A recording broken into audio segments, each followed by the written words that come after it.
right.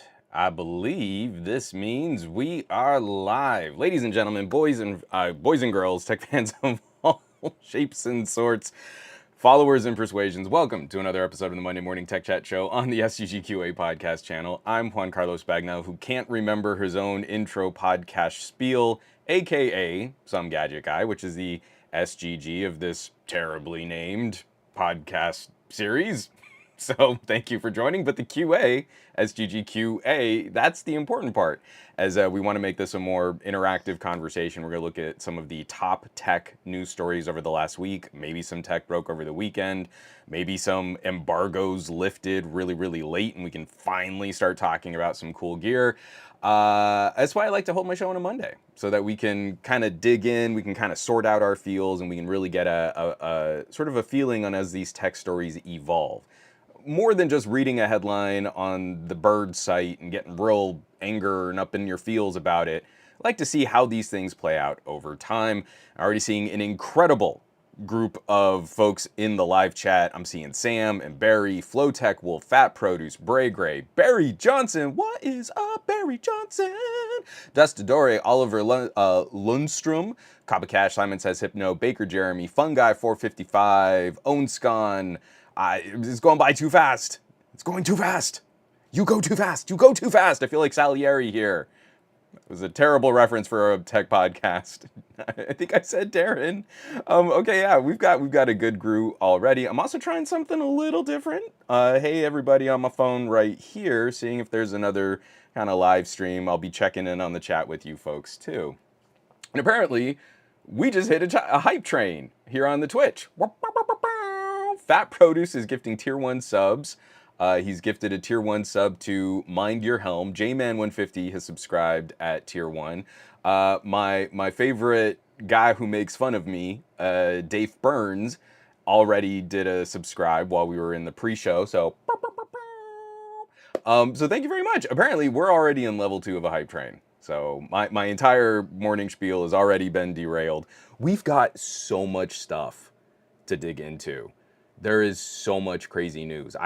My news block was like 3 times longer than what we're actually going to talk about. We've been chatting up a whole bunch of stuff on the Discord. There's a whole bunch of like AI news that's hitting the feeds. There's a whole bunch of like social media drama. Blue Sky invites are going out. What does it mean for policing social media and protecting the children? There is so much happening. So I hope everybody had a lovely weekend. I'm not going to spend a lot of time prefacing. I spent most of yesterday down at the beach on a very cold, gray day out near the Pacific Ocean, and I loved it, and I need to do that way more often. So expect in I put the phone down, and now I can't find it. Expect in my Xiaomi 13 Ultra coverage, lots of pictures of my family down at the beach. I took a lot of photos down at the beach. So, Fat Produce says, I would have subbed myself, but someone gifted me a sub the other week. See, that's what I'm loving. See, just thank you so much. Thank you, everybody who's supporting and kind of jumping in on the Twitch here. That's super kind of you, and I'm really stoked that you guys are digging the stream. So, yes, hope everybody had a lovely time. I want to jump straight into some housekeeping, because like I said, the dams broke on a whole bunch of news real quick. Gabaletta, subscriber prime. They've been subscribed for 20 months. Thank you, Gabaletta. I very much appreciate the support. Thank you, thank you, thank you. I'm going to go and do a quick screen share here on the main feed, and what we've got a bunch of things. Biggie, number 1, we've got the OnePlus Pad video. So this is my first look at the OnePlus Pad. We're going to be talking about that in the second half of this week's show for the Gadget Block. Then the Xiaomi 13 Ultra. So I got my Xiaomi 13 Ultra just a little bit after all those other tech channels. Maybe some of the people who were actually flown out to China to play with the phone. Man, they shipped that phone out quick. So I got my hands on it. I've already shot almost 20 gig of photo and video samples. So there's going to be a lot to talk about. I already have some very strong feelings and some very strong first impressions. But Xiaomi 13 Ultra, you can at least see my first 20 hours of using that phone. Real quick, we got, oh, wait, I should get out of screen share for this. Hold on. We've got Simon Says Hypno subscribed with Prime. They've been subscribed for 25 months. Simon, thank you so much. Simon, I really appreciate that. That's really awesome of you. All right, and then I also posted a quick question here because I'm wrapping up Vivo X90 Pro main coverage, talking about the camera quality and where I think the phone fits in terms of competition. So I put out this video, do you use action stabilizer modes on your phone camera? And specifically, we're looking at the Pixel 7 Pro and the Vivo X90 Pro, but this could go for any number of other phones too. And so I put that out, that video. I think I'm gonna try and dig into some of those comments. So if I get some good comments on that, I might do like a reply video or an answer video. But it really was like, here's a sample of what the image stabilization looks like. I don't think it looks that bad. Lots of people that were commenting on like, oh, I don't know, I heard another phone was better for image stabilization, and that kind of stuff just gets silly. So that was the main somegadgetguy.com stuff that went up. On the Patreon, we also had a quick look, some early shots from the Xiaomi 13 Ultra. I'm a sucker for flower macros and snail shells and walking around and getting some fun shots of nature. So that post went up. Oh, I should, yeah, there it goes. That post went up, and then this was the biggie. 25 minutes of conversation about the Vivo X90 Pro camera. The deep dive is live. So there was a lot to kind of dig into and a lot to chew up because that's a very interesting camera phone to talk about. The Vivo X90 Pro, which is somewhere on my desk over here. Yeah, here it is. Vivo X90 Pro. This phone, I wasn't quite sure where to place this phone. It's they call it a Pro. It kind of doesn't feel like a Pro, but it's definitely not an Ultra, but it's got an Ultra feature. It's a really interesting animal. And so a part of this video isn't just digging into all the camera samples and comparisons and, ooh, let's pixel peep a little. It's also just trying to talk about, like, philosophically, where would we put a phone like the Vivo X90 Pro? So that video is now live. That's a Patreon exclusive. And yeah, it's a 25-minute video. It's almost wall-to-wall photo samples because the camera's real good. It's really good. It even with the Xiaomi 13 Ultra here, it makes a very specific play to being one of my favorite stills cameras of the year. And we've got Vince Novoa gifting a tier 1 sub to Cryptic. Thank you so much, Vince. That's really kind of you. And Cryptic, hey, what's up, buddy? Where was I? I think that wraps us up for housekeeping. So all of the stories and videos that I just talked about, those will be available in the show notes, along with all of the other tech news that we're going to be talking about for this week's show. And I know I missed it in the chat, but someone was saying like, "Oh, you need to do a soundboard," and you're like, "Yeah." I'm real bad at the live streaming and the podcasting. Like I run Twitch at such a bare minimum. Like no clue, but a soundboard at some point will be something that I think I need to invest in. What I actually need to do is also like all of the reactions and like sound tags that other people can participate with.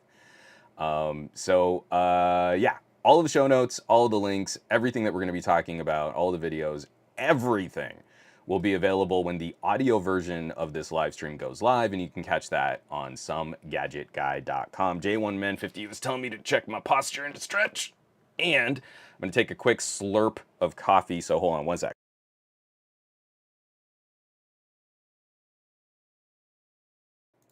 Delicious. All right. We've got a ton of crazy news to get through, so we should jump into that. Some gadget guy, you can get one to run on a cheap Android tablet. Yeah. I mean, I know that there are plenty of ways. Right now, okay, before we jump into the news, Dave, loves derailing my podcast. I'm already off the rails.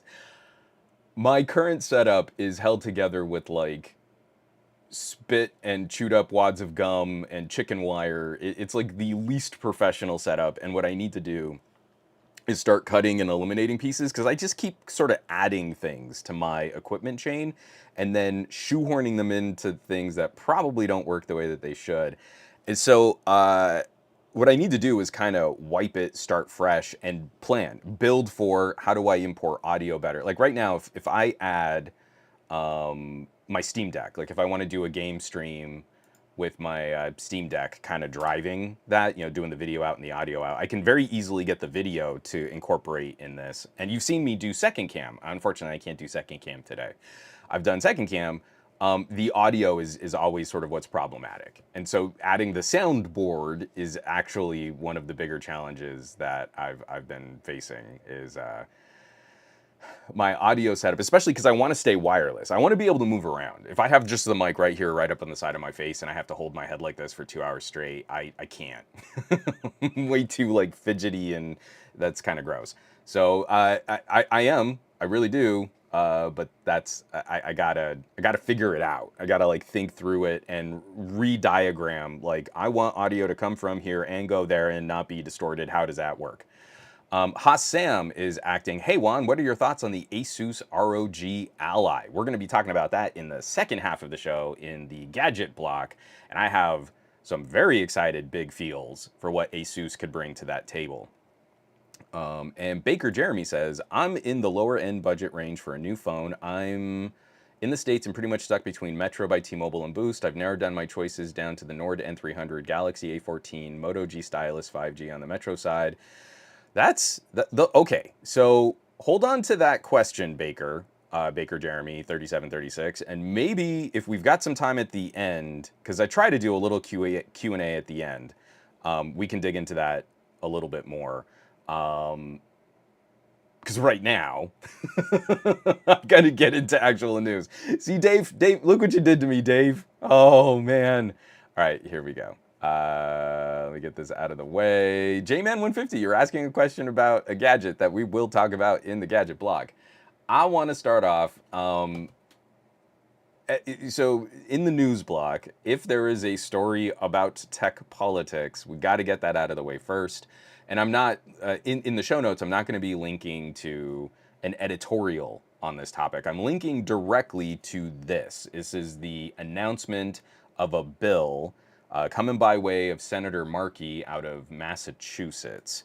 And this is called, oh, I don't know what the actual bill name is. Hold on. There we go. Introduce the Bipartisan and Bicameral Block Nuclear Launch by Autonomous Artificial Intelligence Act, the BNLAAIA. The BNLAAI.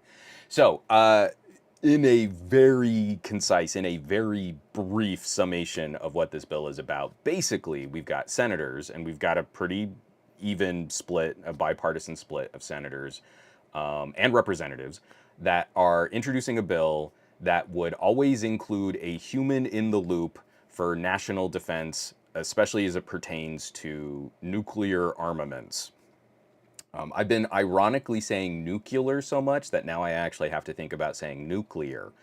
I know how to pronounce nuclear. Sadly, sometimes I need to think about it because I think it's funny, but now I've actually started training my mouth to say it wrong.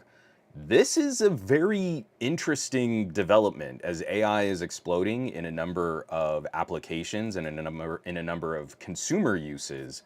I'm really kind of happy to see a few senators and a few Congress people looking at the potential of future AI applications. Now, this is a very specific use. It's talking about dropping nukes, but keeping a human, pushing the final button, the final say.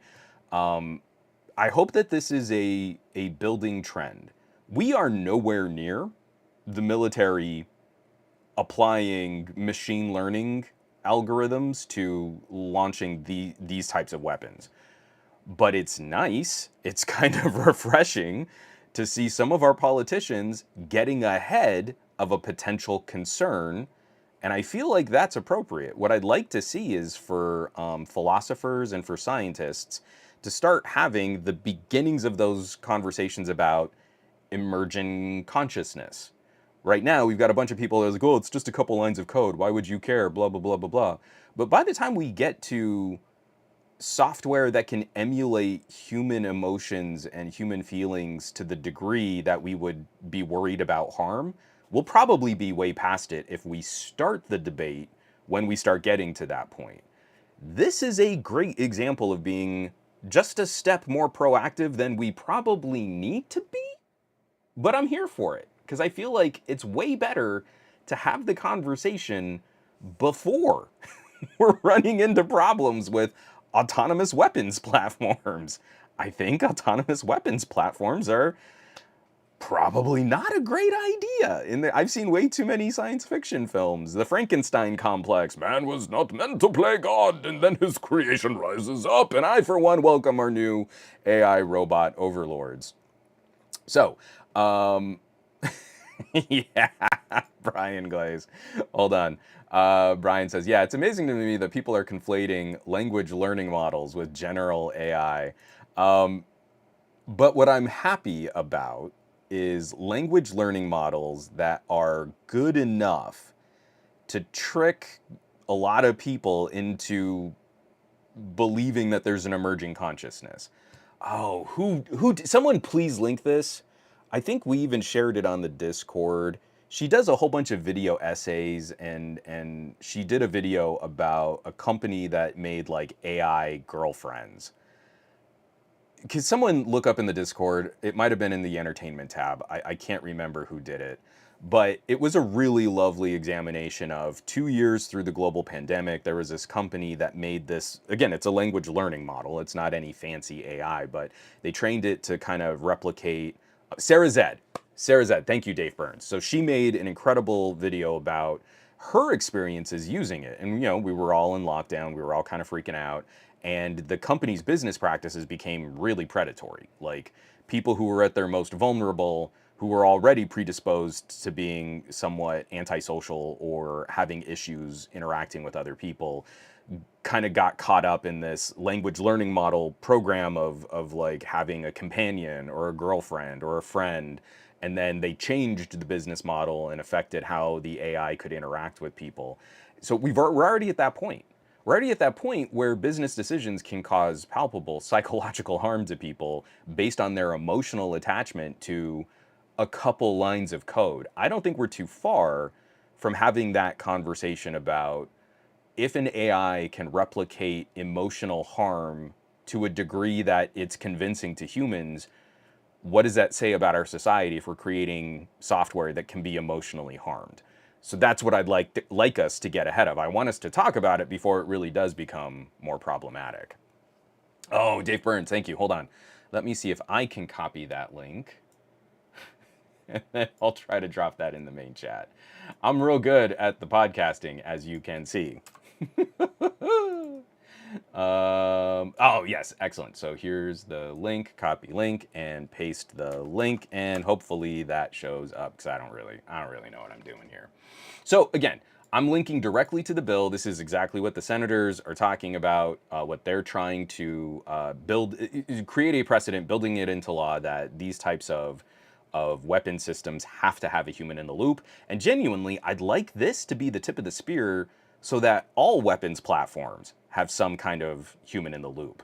If it's a sentry machine gun at an encampment that's automatically targeting and looking at movement on the horizon, I would prefer a human actually push the button as to whether or not that machine gun is going to fire. We can already set up alarms, and we can set up laser lighting systems, and we can do everything else.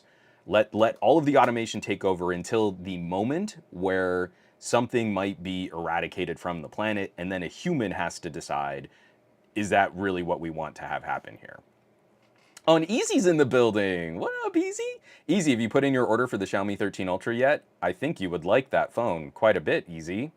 All right, moving right along. Easy Computer Solutions is a good friend of mine, and you should also check out his channel too. So, I also wanted to point to this one here real quick. Ars Technica, this is coming by way of Dan Gooden. Let me screen share that. So this is a really, this is a really solid. I love the way that Ars writes up their articles because it's really long form and they put in lots of sources and they show lots of examples. This one is talking about the current sort of fear spread on this practice called juice jacking. So there were all of these like PSAs that kind of hit the internet all at the same time, like, oh, you know those kiosks that you can charge your phone on? Well, they're going to steal all of your data. And that kind of makes sense. I plugged my phone in, and it could be a computer that I plugged my phone into, and maybe it is trying to siphon off all my data. But if you're like me, then you've probably done some things like, if you plug your phone into a PC, it asks you, hey, are you trying to transfer files? And you say, nah. And then you're fine. And then the computer can't really see what's on the phone. So this article from Ars Technica, the title is "Those Scary Warnings of Juice Jacking in Airports and Hotels, They're Nonsense. Juice jacking attacks on mobile phones are non-existent, so why are we so afraid?" From the article, again, Dan Gooden, I really like his work over at Ars Technica. Federal authorities, tech pundits, and news outlets want you to be on the lookout for a scary cyber attack that can hack your phone when you do nothing more than plug it into a public charging station. These warnings of juice jacking, as the threat has come to be known, have been circulating for more than a decade. Earlier this month, though, juice jacking fears hit a new high when the FBI and Federal Communications Commission issued new, baseless warnings that generated ominous-sounding news reports from hundreds of outlets. NPR reported that the crime is becoming more prevalent, possibly due to the increase in travel. The Washington Post said, it's a significant privacy hazard that can identify loaded web pages in less than 10 seconds. CNN warned that just by plugging into a malicious charger, quote, your device is now infected. And a Fortune headline admonished readers, don't let a free USB charge drain your bank account. But it doesn't work that way. The rest of this article, and again, I really, really, really want you to go through this Ars article. So again, anytime that I'm kind of putting these up, like I'm not going to read through the whole thing because I feel like that is taking away traffic that should be done, that you should be going to Ars Technica because they do such good work. Yeah, this is an incredibly well-researched article on all of the potential threat vectors and how they really play out in real life and how phenomenally unlikely it is that you are being impacted or you are being affected by this if you need to top off your phone. Now, of course, with the people that I have in this chat, who are all very tech savvy, very, very tech savvy, I'd be kind of curious. Let me just kind of see in the chat real quick here. How many people have recently used some kind of public charging apparatus? That like you actually plug it into something that like one of those kiosks like in the airport, you've got like a bank of little cubbies and you plug your phone into a cubby and it charges that way. Because I have not used one of those since the Lumia 930 was launched and I went to South by Southwest and I ran, what did I have at the time? I think I had, I might have had like a Galaxy S1. And I ran my phone so hard that I nuked 2 of those little tube Nokia smartphone chargers. And ever since then, I have traveled with some kind of battery pack because I'm a Boy Scout, I was an Eagle Scout, and I'm enough of a nerd that I can't handle the idea of being away from power. How many have anyone have any of you I want to see. Okay. So well, first of all, I just like this quote from Raj. Juice jacking sounds like something a cool hacker would do in a Fast and Furious movie. It does. This is my hot rod phone. It's turbocharged. Arthur Lee, me, tech savvy? Nonsense. Barry Johnson saying not me. Um, let's see. Yeah, same for me. Kemi is saying not once since like a decade ago. Sep is saying I don't trust kiosks. Um, Brian is saying I haven't used one in a long time. Onscon, my library has chargers built into their tables and desks. No issues so far. That's good. Actually, that's really cool. And that kind of goes along with I really hope that we see more restaurants kind of take on that initiative of building like wireless chargers into cafe tables, you know, things like that. Like Starbucks, I thought was kind of ahead of the curve. That was an interesting move, and you're not plugging your phone into anything. It's also the plugging in. This is so silly, and especially coming out of a global pandemic, I feel justified, but also I know I'm being ridiculously oversensitive about something like this. It's also just how many people have handled that cable, how much gunk has been in someone else's USB port, like from pocket lint on up to other stuff, and then that's just kind of getting like passed back and forth. I'm less concerned about the digital threat as I am like what could be festering and living on those other cables, and how do you clean publicly accessible USB cables or lightning connector cables? Like that just seems kind of gross to me, not dangerous in any kind of cybersecurity way. So you know, like I thought wireless pads. Go to an airport, and they often have those like business cubbies where someone can set up a laptop, and you just put a pad there, and you could charge off of that if you have the wireless charging. Yeah, Kemi is saying many of us have a power bank. I always use a portable battery for charging devices. That's from Snorkel. Let's see. I don't use public charging or public Wi-Fi almost ever. Jonathan Blade, I use public Wi-Fi a lot, but I am real aggressive about firing up that VPN. I've never used one of those. Power banks on the go from Fungi, JMX Warrior. I haven't used one of those because I haven't needed, but I use the wireless charging pad in McDonald's in the tables. Dave Burns, I always just bring my fast chargers. Yeah, see, Dave knows, like, I have such a collection of OnePlus chargers now that they're all over the house, and whenever we travel, I bring like a couple things, like a laptop hub, so I have extra USB ports, but then I bring like 3 OnePlus chargers.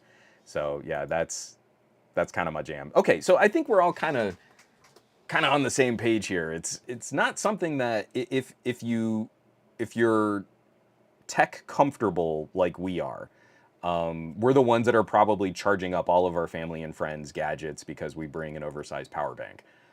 But it just seems really unlikely to me that if you're in a situation you have no other recourse left, you didn't have a charger, and you absolutely need to get some juice in your phone, the security threat of juice jacking seems real little. Real little, and Ars Technica has a ton of data to back that up. We don't have to spend a lot of time on this one. I'm going to take a quick drink of coffee just to jump in before.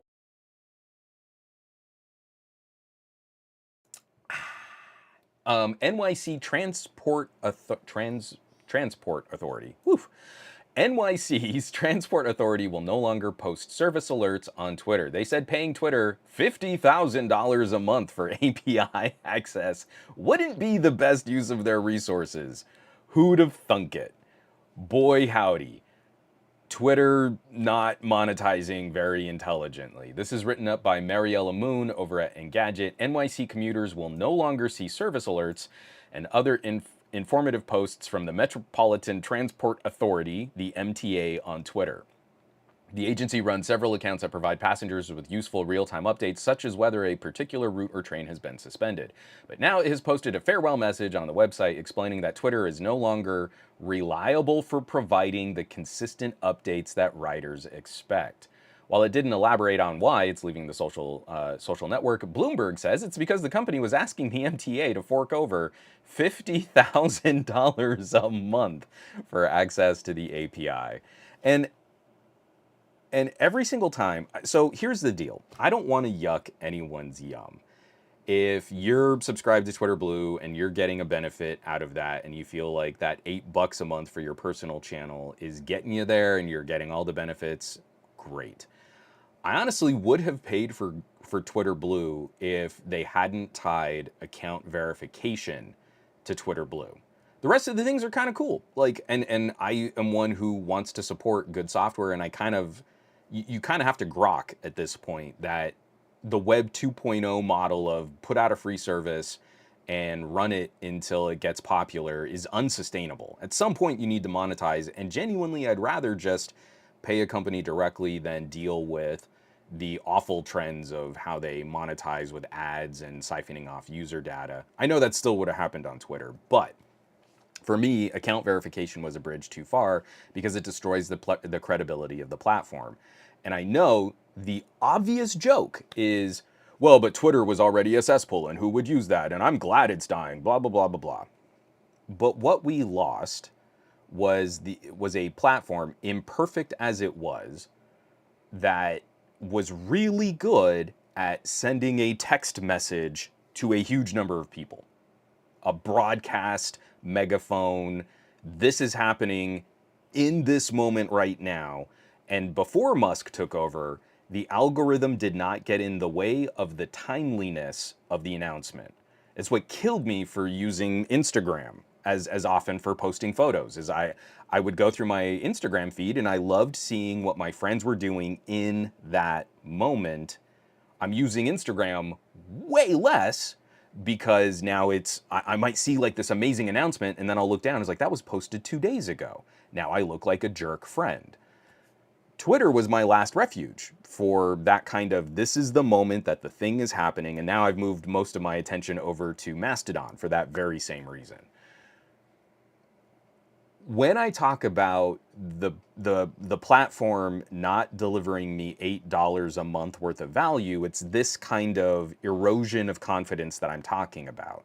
Twitter as a platform is not succeeding in the mission of why I enjoyed using Twitter anymore.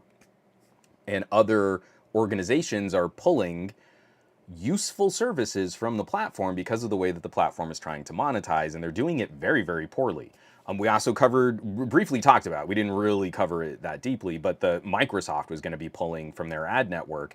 And now Elon Musk is even trying to talk about suing Microsoft because they're not going to be incorporating Twitter publishing into some of their other platforms. But Microsoft has no obligation to pay Twitter for that. Again, Elon Musk really wants free market when he gets tax dollars from the United States government, but really hates free market when companies decide not to do business with his organizations. The mind of a billionaire. So we get to this point, and there's no way, fundamentally, a state-run organization like the MTA is going to set aside a budget of $50,000 a month to update passengers as to what's going on. That is absolutely absurd to think that that's how Elon Musk is going to fuel the profits of Twitter. And again, it really seems to me that Musk only exists to avoid paying taxes and then try to find profit vectors that use as much taxpayer dollars as possible. If it's SpaceX and Starlink, mostly government contracts. Even Tesla. One of the biggest sources of revenue for Tesla are the number of vehicles that are now being purchased for things like state organizations. I want to say there was something like part of the highway patrol here in California was looking at investing a lot of money and buying a bunch of Teslas. It seems every single time we go down this path, Elon Musk's, one of his main profit vectors is, how can I get more taxpayer dollars to fund my companies? But I don't want to pay taxes. That's bad. So hopefully that we see that this is Dave Burns brought this up on the Discord. This is an incredible opportunity for the examination of alternatives. And obviously I've been hyping up Mastodon, and I wish more people were giving Mastodon a try, because if you want that old flavor of social media, it is glorious. There's like nothing in your way. It's funny because you have to put up with every post having a bunch of hashtags, but the hashtags are actually the things that you want to use, because you can subscribe to the Android hashtag, then click on that, and there's your Android feed in real time. No manipulation of content. If it was posted that second, you get it that second, and you get it in the order that it was posted on, and it's amazing. We could use some more people just posting Android stuff on Mastodon. There's a wonderful opportunity to kind of help take over tech conversations because all of the different servers, it's kind of a little insular. So anyway, so really wonderful opportunity to start looking at alternatives, and maybe the MTA could set up their own sort of federated server and then build that just into the backbone of an MTA app. So you could get your alerts on Mastodon, or you could have a dedicated MTA app with all of that same information. The backbone of it would be a Mastodon server, and that would work just as well. And it would be way cheaper than $50,000 a month. Uh, it's just so really silly. Really, really silly. All right, moving right along. I'm way behind on news. We got to. I got to pick this up a little bit. How many do I have? Okay, 2 more stories for the news block. We're gonna plug the subreddit and then get into the gadget block because the gadget block is just bonkers silly this year. Aditya. Oh, that's a good question. Aditya asks, "What about Blue Sky?" So, Blue Sky needs to hit. Blue Sky needs to hit a quantity of users, a tipping point of users, before we see the usefulness of Blue Sky resemble what made Twitter so handy. Again, it's one of my favorite stories is during the Boston Marathon bombings, my good friend Shaka Armstrong, he's here in Los Angeles, immediately was on Twitter fielding news. He was trying to get interviews from people that were near the site or could comment on what happened. But one of the things that, I mean, again, I'm going to love Shaka like a brother for the rest of my life. He immediately started coordinating with people on the ground who could offer shelter and assistance to travelers who couldn't get back to hotels or who might have been like, you know, stuck in some kind of transition or trying to get out of the area of the Boston Marathon. And Twitter became an incredible resource to connect people with the right pieces of information to keep panic at a minimum, but then to make sure that folks were supported, that they were taken care of. And for whatever we might think of Twitter in just casual or daily use, the platform always held that potential for me. You could take it seriously, you could rely on it, it could disseminate information at a shockingly fast rate, and it really could be useful for helping people. In a daily use, it can be really useful for helping people get to their train on time. But in a grander use, it could have been the platform for all of our emergency warnings, for all of our important breaking news stories. It was the social media platform of the moment. And that's what we've lost. We've lost something critical, and I cannot in good conscience give Elon Musk any money for destroying what I felt was so special about Twitter. Sorry. Blue Sky. Blue Sky just needs to hit that tipping point of users and maybe it could take over. But now there is such a huge number of competing services all vying for that Twitter traffic that's kind of ebbing from some of their heavier users. I don't know. I don't really love Jack Dorsey's initial comments on moderation. He's trying to make it sound like fascists and white supremacists are going to be allowed on the platform, but maybe we'll label them. So if your sensitive liberal feelings are hurt by Nazis, then what we can do is we can put a tag on them so you know not to follow those people. And that feels so inappropriate. It feels so insignificant. It's like you try to build up a social media platform on some notion of absolutist free speech, and you immediately run into problems of content moderation. And it's the same problem. We need to see if that EU lawsuit against Twitter is going to play out. So I want to see how Blue Sky really handles the policing of its own content. We need to see if the California bill has any impact on Blue Sky, where if they list in their terms of service that they have certain guidelines on content that can and can't be posted, will Blue Sky actually live up to their own terms of service? Because that's what again, I got that email. We talked about this a couple weeks ago. Oh, they're going to try and kill free speech in California. And the bill is, if you listed in your terms of service that you were going to do this, then you have to do it. It's just holding the company to the standard that they said they would do. That's literally all the bill is. If you put out a social media platform and you say, we're not going to have any content moderation, then technically you don't have any beef with that California bill. You'll just be sued into oblivion by every other like federal agency and country agency across the world. So yeah, Blue Sky has a lot of uphill for me to really consider it. And I feel like the only reason why people are excited about Blue Sky right now is because it's invite only. I really feel as soon as it goes wide, people are going to be like, it's kind of just like Twitter. I'm just going to go back to Twitter. Again, it's like the surge of interest and popularity on something like Clubhouse. How many people here are still regularly using the Clubhouse? If you don't mind me also hitting the chat or hitting the stream or anything like that. I pop in occasionally, but I don't think I've been on for a couple months now. And again, I want to say initially it was, could you keep out people? If you can keep people out, then there's a surge of interest. If there's an invite system, I want to be one of the chosen ones. But the people who were kind of medium sized on Twitter don't want to rebuild their followers from scratch. Like they're not gonna, oh, let me go to Blue Sky and do all the work to make my social media handle popular again. But yeah, like I feel like Clubhouse took so much early interest because it was iPhone only and invite only. And anytime you do that, it kind of brings out the worst in like the biggest or the most aggressive iOS fans. Like, oh, we're so special.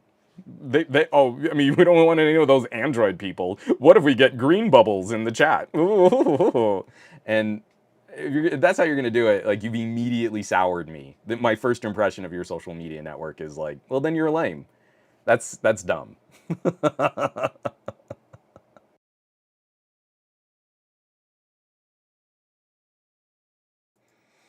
Adichie saying people got monetized on Clubhouse and recently they kicked 50% of their employees. I have no idea what's going on with Clubhouse. Clubhouse now has a monetization program. That sounds like a terrible addition to how Clubhouse should be run. Otaku, I used Clubhouse to listen to people arguing on specific topics. It was chaos, but after a month, it got boring. I really love the idea of like an audio town hall. I mean, yeah, I'm an audio nerd. I'm a podcasting nerd. I'm speech and commercial voiceover nerd. So the idea of like social streaming and being able to invite people easily into an open conversation sounds awesome to me. But man, trying to host regular content on that kind of a platform seems wild. Excuse me, coffee burp there. All right, let's get to the next news story because I was like ahead of the curve and now I'm running behind again. All right, here, let me screen share this. Microsoft's headache-inducing Army goggles delayed for at least 2 years. Now, we don't need to spend a lot of time on this. This is coming by way of Bloomberg, but I caught it on Yahoo Finance. An improved model of Microsoft Corp's goggles won't be deployed to the U.S. Army for at least 2 years because the company must first demonstrate it has fixed flaws that left soldiers with headaches, nausea, and eye strain, according to the Army. So I only wanted to bring this up. I got to play with HoloLens at the very beginning of sort of the HoloLens journey. It was very rudimentary AR, but it was really, really well done. It was obviously a very manicured experience where like these little robots kind of crawl out of the walls. We were in like a living room set, so we knew it was really controlled. Like couldn't just take this to any living room and have the same experience. We knew how manicured this was. And it borked a couple of times for people trying to run the demo. But it was incredible seeing like, as I'm moving my head around, it is remembering things in positions in space at distances. And then you could hold out your hands and you could interact with things in your hands. It was awesome. HoloLens has been out for a while. And Microsoft has been refining their version of like corporate business and military AR since then. I mean, HoloLens was a developer platform. It was never a consumer-facing product. I regularly get comments on things like my wearable headsets. So most recently, I did a review on these. These are the Rokid Max. They're glasses that you put on, and they've got screens built into them so that you can see a projected image of a super large TV out in space in front of you. These things are awesome. This is a portable 100-inch television that fits in a shirt pocket. It's not, I mean, it has some AR head tracking capabilities and some fun little app things that you can do with it, but it's not really built for that. This is like, you want to take a giant TV with you everywhere you go, you can bring these. This is a humongous TV. That to me is the next critical step, is can we get consumers to put screens on their faces? Right now, VR and AR require goggles, like things on your head that are a lot more immersive. They're much better for, you know, gaming and interactions and stuff. But you're not gonna put that in a shirt pocket and carry that with you throughout your day. You gotta have like a little case for it. You gotta have like a briefcase that takes it's like the difference between a laptop today and a portable suitcase computer back in like the Motorola CPU days. You know, the early DOS days. Is it IBM PC compatible? Sorry, I'm trying not to rewatch *Halt and Catch Fire* every week. But that was so dumb. Okay, so I get comments on those glasses, these glasses right here. And I regularly, almost daily, get comments from people, well, what they need to be are smaller. They need to be smaller, okay. Oh, but they're not good enough because you could get like a VR headset for almost the same price. But again, it's a different product. It's a different thing. It doesn't do what a VR headset does. But it needs to be like a fully enclosed computing system. Or it needs to have its own batteries and be wireless so that you can connect to things wirelessly and not be tethered on a USB-C cable. Okay? So we need a fully enclosed Oculus grade compute platform that's also wireless, that has its own batteries, and it needs to be smaller than what's currently built. Sure, that sounds like a unicorn product and magic Star Trek tech, but it's not worth buying anything ever until we get a perfect version of an imaginary AR platform that Microsoft can't make for the military.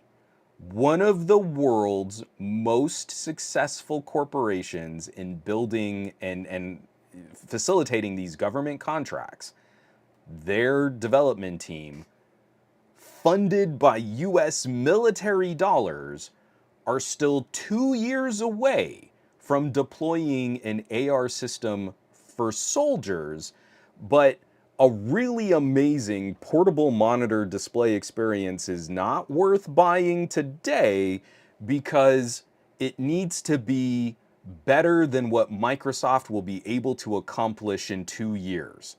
So never buy anything ever, never try anything new until we can get to the imaginary version of a product, because a techie leaving comments on YouTube thinks they know what they're talking about and they have no clue what they're actually talking about. And that to me is hilarious. I mean, it's really funny. So we should be on the lookout. I mean, I want to set a calendar reminder, you know, like, okay, G, remind me in 2 years. Has Microsoft shipped AR goggles to the US Army? I guess, I don't know. We'll see. Simon says Hypno. I want the destination, damn it, now. It's not about the journey. It's only about the destination. What else have we got? Oh, Aditya. Oh, apparently physics is a thing. I had to bring that up. And I might make a standalone video, just an editorial. Maybe I'll like on YouTube or something, just saying like, hey guys, you know when you leave me these dumb comments on my wearable displays, maybe just read the room. Maybe look around, because what people are asking for, it's just so easy. I mean, you just make it wireless and you put a battery into it and you put a CPU into it and you make it smaller. And then you charge less for it. It's just so easy. Just do that. And that's what passes for informed tech conversations in my YouTube comments right now. It makes me real sad. Makes me real sad. Faron, do it. Do it. Let the hate flow through you. That's my kind of roasting. I just like using the dopey voice. I really need to be careful, because like sometimes maybe someone actually does have an argument, but I immediately put their comment in like dopey voice, and maybe I should give them a moment. but it's so often. So I got into another conversation on Twitter. Was it yesterday or the day before? I just like I posted a picture from the Xiaomi 13 Ultra, and it wasn't anything to do with competition. It wasn't like, oh, this is a better camera than another phone. It was just I stopped down the lens to f4, and the image is razor sharp. And I shared a link to a Flickr photo. And I immediately got a reply from someone like, yeah, my Samsung already had that. Galaxy S9, just saying. And you're like, you know what? I can't let that one go. Because if you really cared about being first, then you would have been hyping the Nokia N86. The N86, 8 years before the Galaxy S9, had a variable aperture. So let's not act like Samsung was first here. And also, what I'm celebrating on the Xiaomi is not that it was first. Again, this is someone whose only YouTube contribution is being the third person to say first in a comment. But I'm not celebrating that this was first to having a variable aperture. I'm celebrating that it's kind of an incredible achievement to do this with a 1-inch type sensor, something that Sony couldn't even do on the Xperia Pro I. And so I mix it up with this person, and they're like, yeah, but I mean, it's basically the same thing. I don't even understand why it would be difficult. So I start quoting him as saying, like, well, if it's so easy, why don't you let Samsung know? Because Samsung abandoned this variable aperture. And once you pinned him, it was all about, oh, you need to be better than that. Don't put words in my mouth that I never said. I never said it was easy. And you're like, you've got 3 posts here where you're like, it's not difficult. It's not a challenge. So apparently now this person feels that there is a substantial argument to debate the difference between it's not difficult and it's not a challenge is not the same thing as saying it's easy to do. And you're like, this conversation is a waste of electricity, is a waste of my brain power. I have used oxygen to metabolize energy, and in a waste talking to someone who is that pedantic in a tech conversation. So I stopped participating. Speaking of Samsung, oh, Gabaletta, the sensor is way smaller than half. Some gadget guy. The S9 had a variable aperture on, yes, on a sensor half the size of the Xiaomi 13 Ultra. The main camera sensor on the Galaxy S9 is a 1/2.55-inch type sensor, so it's less than half the diagonal, but it is significantly less surface area. It's way less than half. When we talk about scale and surface area and sizes and dimensions, going to that 2-dimensional plane as opposed to just measuring on one aspect, the 1-inch sensor gets a lot bigger than it's more than twice as big as the Galaxy sensor. Or the same sensor that was used in the iPhone 12 Pro. $1,000 phone had the same size image sensor as a Pixel 5. It was still a $1,000 Pro phone, but had a tiny little sensor. Okay, here, let me get this out of the way. This is, we're not gonna spend a lot of time on this. We talked about it more, I wanna say 2 weeks ago. I think it was, because last week was our pajama podcast. So I wanna say it was 2 weeks ago, but it was just the early prediction and the expectation to shareholders. But now we have the official confirmation. This came out in Samsung's quarterlies. Again, from Ars Technica, this one written up by Ron Amadeo.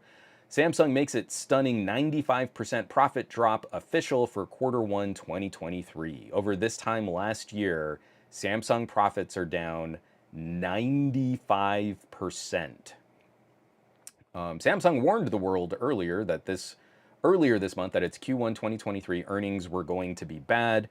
Now the report is here, and oh boy, it's a disaster. So they went from, again, accounting for exchange rates and stuff, these are very loose numbers, about 10.7 billion from Q1 2022 to 478 million in 2023. So this is a really big loss of, again, I want to point out Samsung still made money. They still hit profits in a very challenging time for the tech industry. But, but, yeah, this is a pretty critical and stunning drop in those profits. Uh, like 5% of what they made last year in 2022. So there are a number of factors involved. I mean, I'm sure people have seen certain computer components going on radical sales, trying to move parts, trying to move systems, RAM, SSD prices. That's all very complicated. That's all very messy.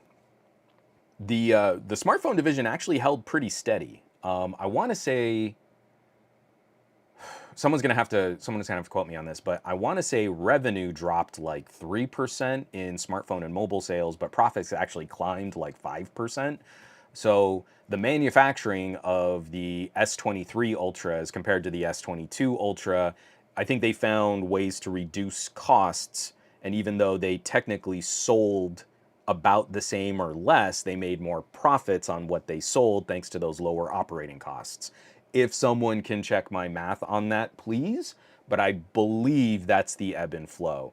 So whenever we see these headlines like, oh man, look at these amazing sales numbers for the Galaxy S23 Ultra, excuse me, the Galaxy Note 23, they seem to be kind of hovering close to where we were for the S22 series of phones. So that's not amazing, but it's pretty good considering the dip that so many other manufacturers have felt. What's going to sting though is that I don't think we're seeing the same kind of consistency across all of their phones. So if it's Note 22 to Note 23, that's holding pretty steady. If it's S22s and S23s, we don't know what that looks like. And the Galaxy A series took a hammering last year, where about halfway through the year, Samsung was sitting on a stockpile of A series phones that weren't really selling up to the expectations that Samsung had, and Samsung eventually had to reduce their estimates on yearly smartphone sales. They started the year saying we're going to sell 300 million phones, and then getting closer to the 2/3 point of the year, they said, no, we're going to adjust that. We're going to sell 270 million phones. And then they closed out 2022 and they sold 260 million phones. So it's some difficult positioning. And especially, there was another story, and I can't remember who posted it now. You know, it might have been ours, actually. Some new analysts came out saying, like, we're looking at sort of the direct sales from the manufacturer. What's really spiking right now, the smartphone industry isn't losing as many sales as we think they are. But consumer patterns have shifted dramatically. More and more consumers picking up phones on sale and refurbs than buying brand new directly. So we've got some really scary trends happening where companies can kind of hit that LG style death spiral, where you wait. They want the new phone, they want the new tech, they wait 6 months to see if it goes on sale, and then if they don't really see what they want, they end up buying an even older refurb, which does not contribute to the company's profits. And you're like, that is really savvy shopping. That's great. Consumers should absolutely take advantage of that. But that also means corporations are looking at like, well, but we're not making as much money on our phones. And eventually they go on fire sale, or people love getting these phones, but they buy them as refurbs or they buy them secondhand or used. So that's a really ugly spiral to get stuck in, and that's what I think tanks companies like LG. Like, I was very concerned playing with, oh, it's way over there and I can't reach it. It's over there, it's my Motorola. I love my Motorola. But when you could buy last year's bleeding edge, almost competes with the Note 22 high-end work productivity phone, and not even a year, not even 6 months after its launch, it's on sale for $400. That's a bad trend. That's a really unhealthy place for your smartphone division to be in. So let me see.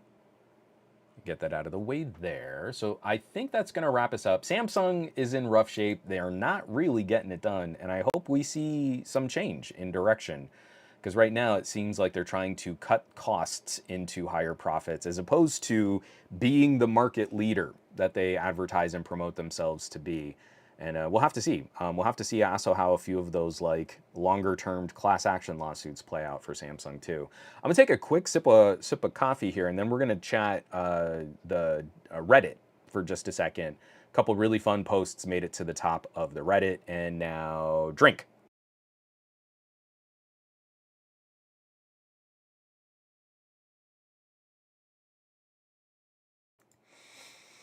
From Gabaletta, 260 million phones is insane. All I can think of is the huge potential e-waste because we know Galaxy A1X series don't last longer than 2 years before consumers replace them with a newer device.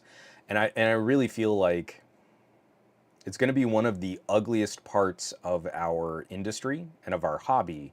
Because recently there was also just like another series of stories coming out about Chromebooks, the ultra inexpensive Chromebooks that we sell to schools and we sell to students. And this is a laptop for the elderly because it can barely load Chrome as a browser and it's so underpowered, but you can get it for like $300. You know, every time I show off one of my laptop docks, you know, it's an empty shell of a laptop, but you connect a phone or another computer and you use that. Everyone always says, "Oh, why wouldn't you just get a full computer?"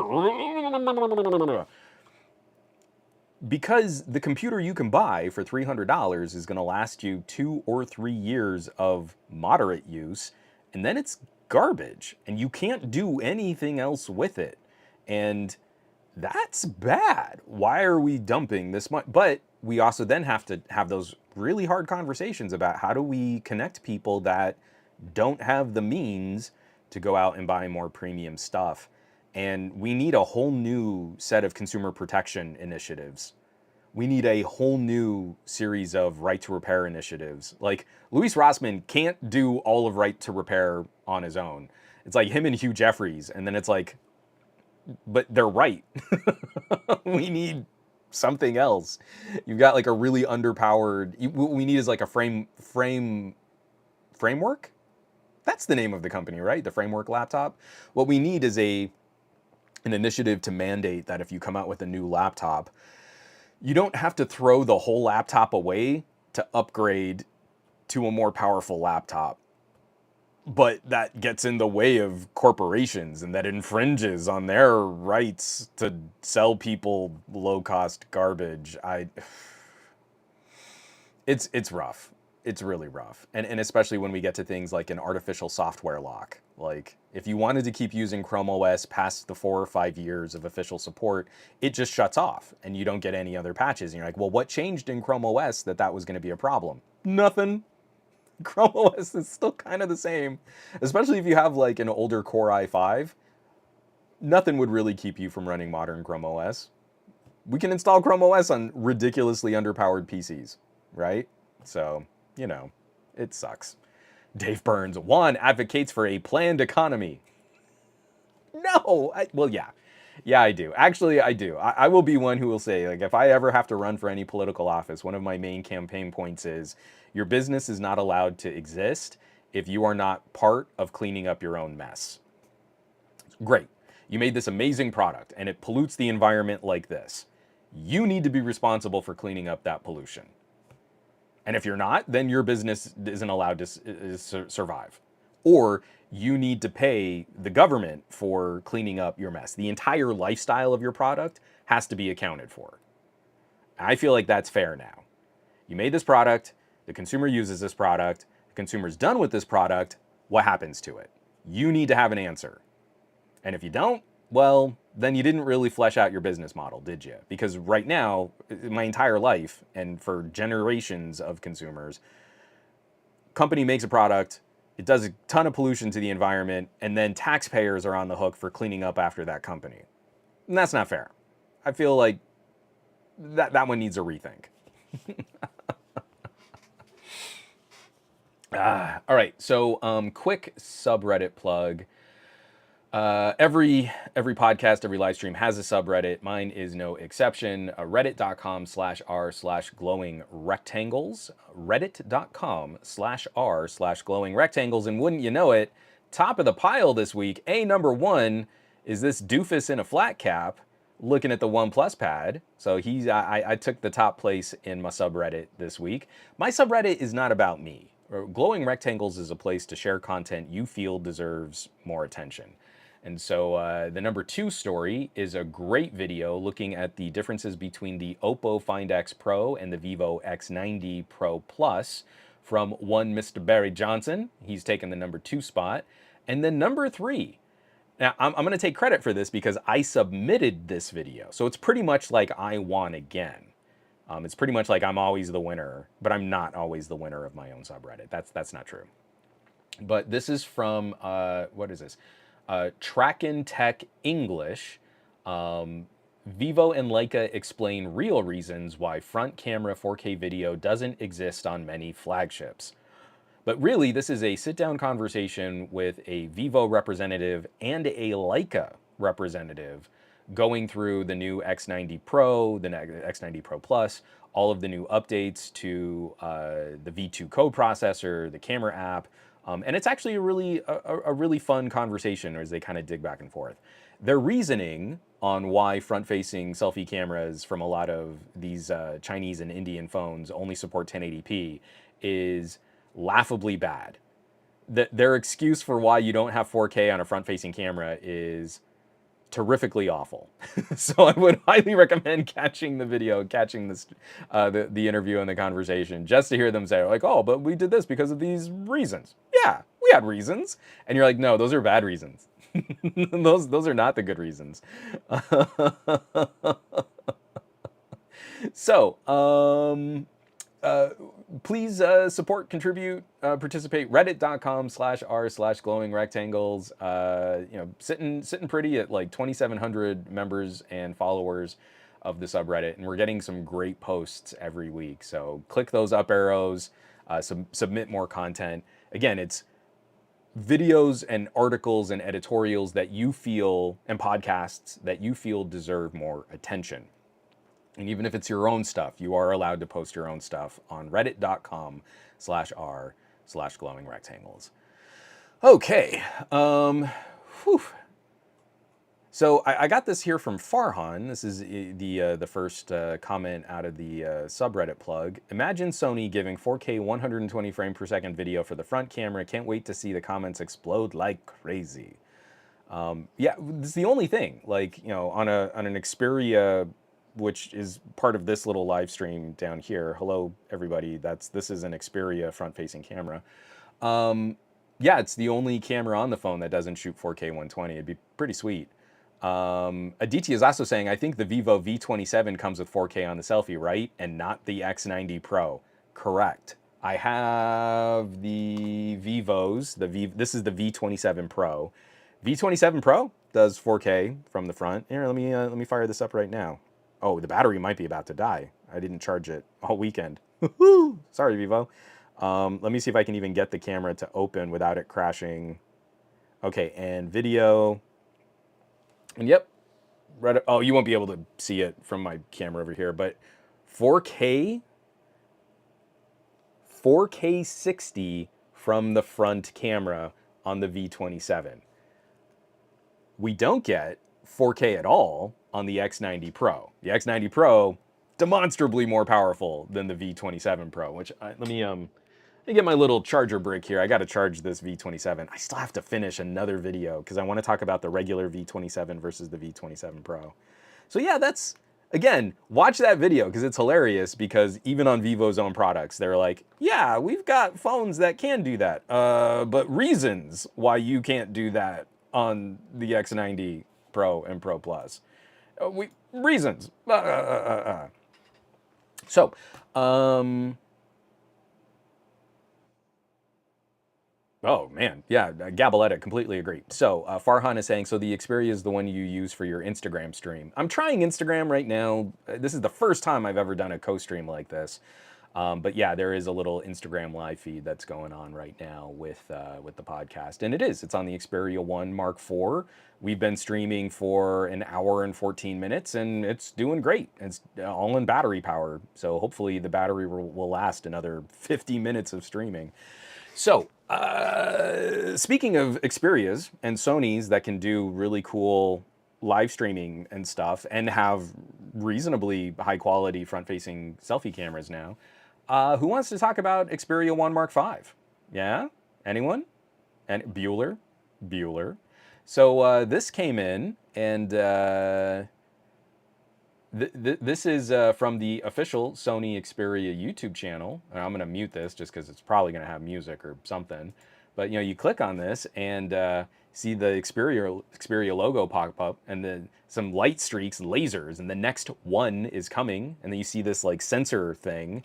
That's pretty cool. And then we do like an aerial drone shot into a guy standing on top of a mountain, like Jedi style, but he doesn't have a lightsaber. No, he doesn't. What does he have? He has an Xperia. And then its new product announcement, the 11th of May, 2023 in Japan. Oh boy, Sony logo, and we're out. And that's our teaser. That's a pretty good teaser, right? So we're really excited about that. All of our questions answered. I mean, we're pretty much done. That's all we needed to know. Xperia 1 Mark 5, right? It's pretty great. Is anyone here anxious? Because I is anyone here looking forward to another Xperia? They are always high up on my list because they're the last feature complete phones that we can really vote with our wallets. And I'm hoping that continues. I'm hoping that the Xperia 1 Mark 4 got this really great controller accessory. They started adding the functionality of using the little portable vlogging display and the handle. There's an ecosystem of Sony camera hardware that is now compatible with the Xperia series. And I think if you change the Xperia 5 too much, like you change the design or you change the features too much, the Xperia 5 won't work with those accessories as well, and it kind of erodes the confidence in buying into the Sony ecosystem. I want to have a Sony Alpha or a Sony Z series camera, and then I also want to pair it with an Xperia because they all work together really well. But then if you remove features from an Xperia, it makes that a little less complete. So I'm honestly kind of hoping that the Xperia 1 Mark 5 is basically a 1 Mark 4, but with the new Snapdragon SoC. Like, if you could just swap out the 8 Gen 1 for the 8 Gen 2, and I got all the performance improvements and thermal performance improvements, and I could shoot video longer out in the field, like, that could be enough of an upgrade for me. That would be fine. But obviously they're teasing something else, like a new camera experience. The new one is coming. They showed us an image of a sensor. So what do we think is gonna go down on an Xperia 1 Mark 5? Sorry, this is just backtracking here for a second. Gabaletta says, it would have been easier to say the reason we don't do 4K 60 on the front camera is because of terrible front-facing cameras. Which I agree. Front-facing cameras are for like video calls and streams. If you create content, it's rear cameras all the way. Let's see. Farhan, if it was Samsung or Google, their upcoming new phone would have heavily leaked like crazy. So Wi-Fi is saying, I've always wished that the Sony phones were more accepted. I keep pointing people to them because like I said, I've got my uncle who's got a Galaxy S9 and it started to die, so he replaced it with another Galaxy S9. He's on a Galaxy S9. He likes things like having that massive memory card in his phone and having a headphone jack. The only phone left to point him to would maybe be something like an Xperia 5. Like, that might be his upgrade path. And then there's nothing left. So I'm really anxious. Like, I wish we had just a little bit more marketing from Sony. Just that any kind of North American conversation was being led more directly. But again, this is a very international phone problem to have. No company wants to come to the United States and drop hundreds of millions of dollars in marketing to convince a couple people to try the phone, and that's just not feasible. But what do we think? We know the Xperia 1 is going to be a premium priced product. I think the 1 Mark 4 it launched at like $15.99. Is that what the launch MSRP was? I mean, it had some price cuts and stuff, but this phone was an expensive phone to launch. From Wi-Fi, I've never held one, but reviews seem like the cameras are always on point. Wonder if it really is the old Android versus iPhone war that's at the heart of it. I really feel it's marketing Wi-Fi. I really feel it's whatever company spends the most on making consumers feel cool in North America, that's the phone that typically wins. It has almost nothing to do with the meritocracy of the gadget. And Sony cameras are phenomenally good. They are the most different you can get from an iPhone or a Pixel. And so if you don't educate the consumers on your own, then that creates a conversation vacuum. And in a conversation vacuum, then popularity wins because YouTube creators need to make money, and they're going to make way more money telling iPhone owners they were clever to buy the iPhone and not the Sony because look, the Sony is just different. And when I take two auto mode photos, look at the colors and the colors aren't as good. And the Sony does bad colors and they're not as HDR. And look at average consumers. And you're always going to lose. And it's the thing I was pushing LG in their dying days aggressively. I've had conversations with folks at Motorola. Like, if you don't get out there and lead part of this conversation, it's going to be filled. And it's going to be filled by people that have a vested interest in maintaining the status quo of how they make money on YouTube. And you only make money on YouTube if you just parrot and repeat whatever's the most popular. So, whew. Dave Burns, $1,500 for a zero compromise phone, 12 megapixel, 1-inch type sensor. Oh man, you know, from what we've seen leaked, I don't know that they'll go Pro. So the Sony Pro I had a 1-inch type sensor that was kind of cropped, so it was more like a 1/1.3 inch type sensor. And it's the only Sony that has had a significantly different camera module arrangement. And if you change the camera module arrangement, it breaks the compatibility of some of those accessories. It won't fit as well in the same controllers and containers. And I'm hoping, I don't know that this is going to be what happens, but I'm hoping that you can maintain that. But if Sony's doing a new camera sensor or if Sony is doing some kind of new equipment, I think it's likely it'll show up on a One Mark V. So I don't know.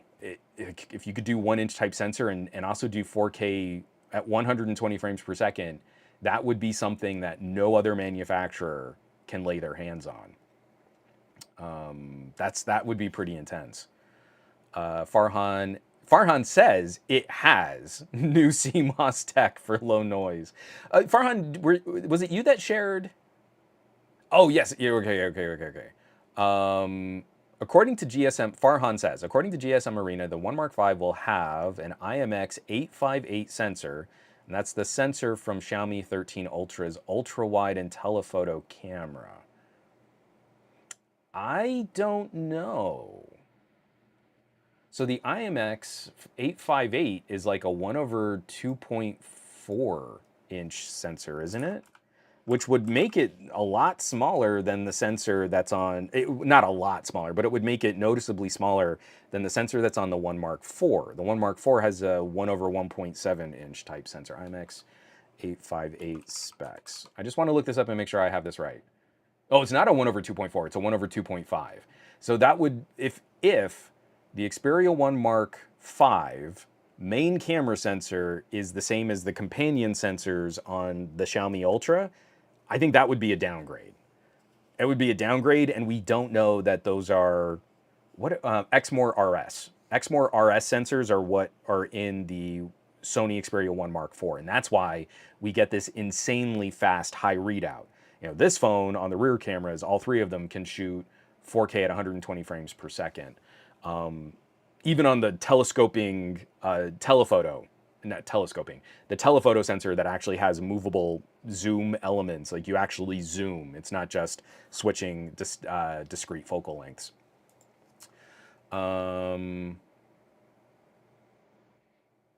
McCorcoran. Man, Twitch streams do a number on phone battery. Let's see. What are we at? Can I get it? Hey, so my Xperia 1 Mark IV was charged to 90%, 92%, because I wanted to check this out. We've been streaming for an hour and 20 minutes, and it's down to 78%. That's pretty good. That's not bad. I'm really stoked about that.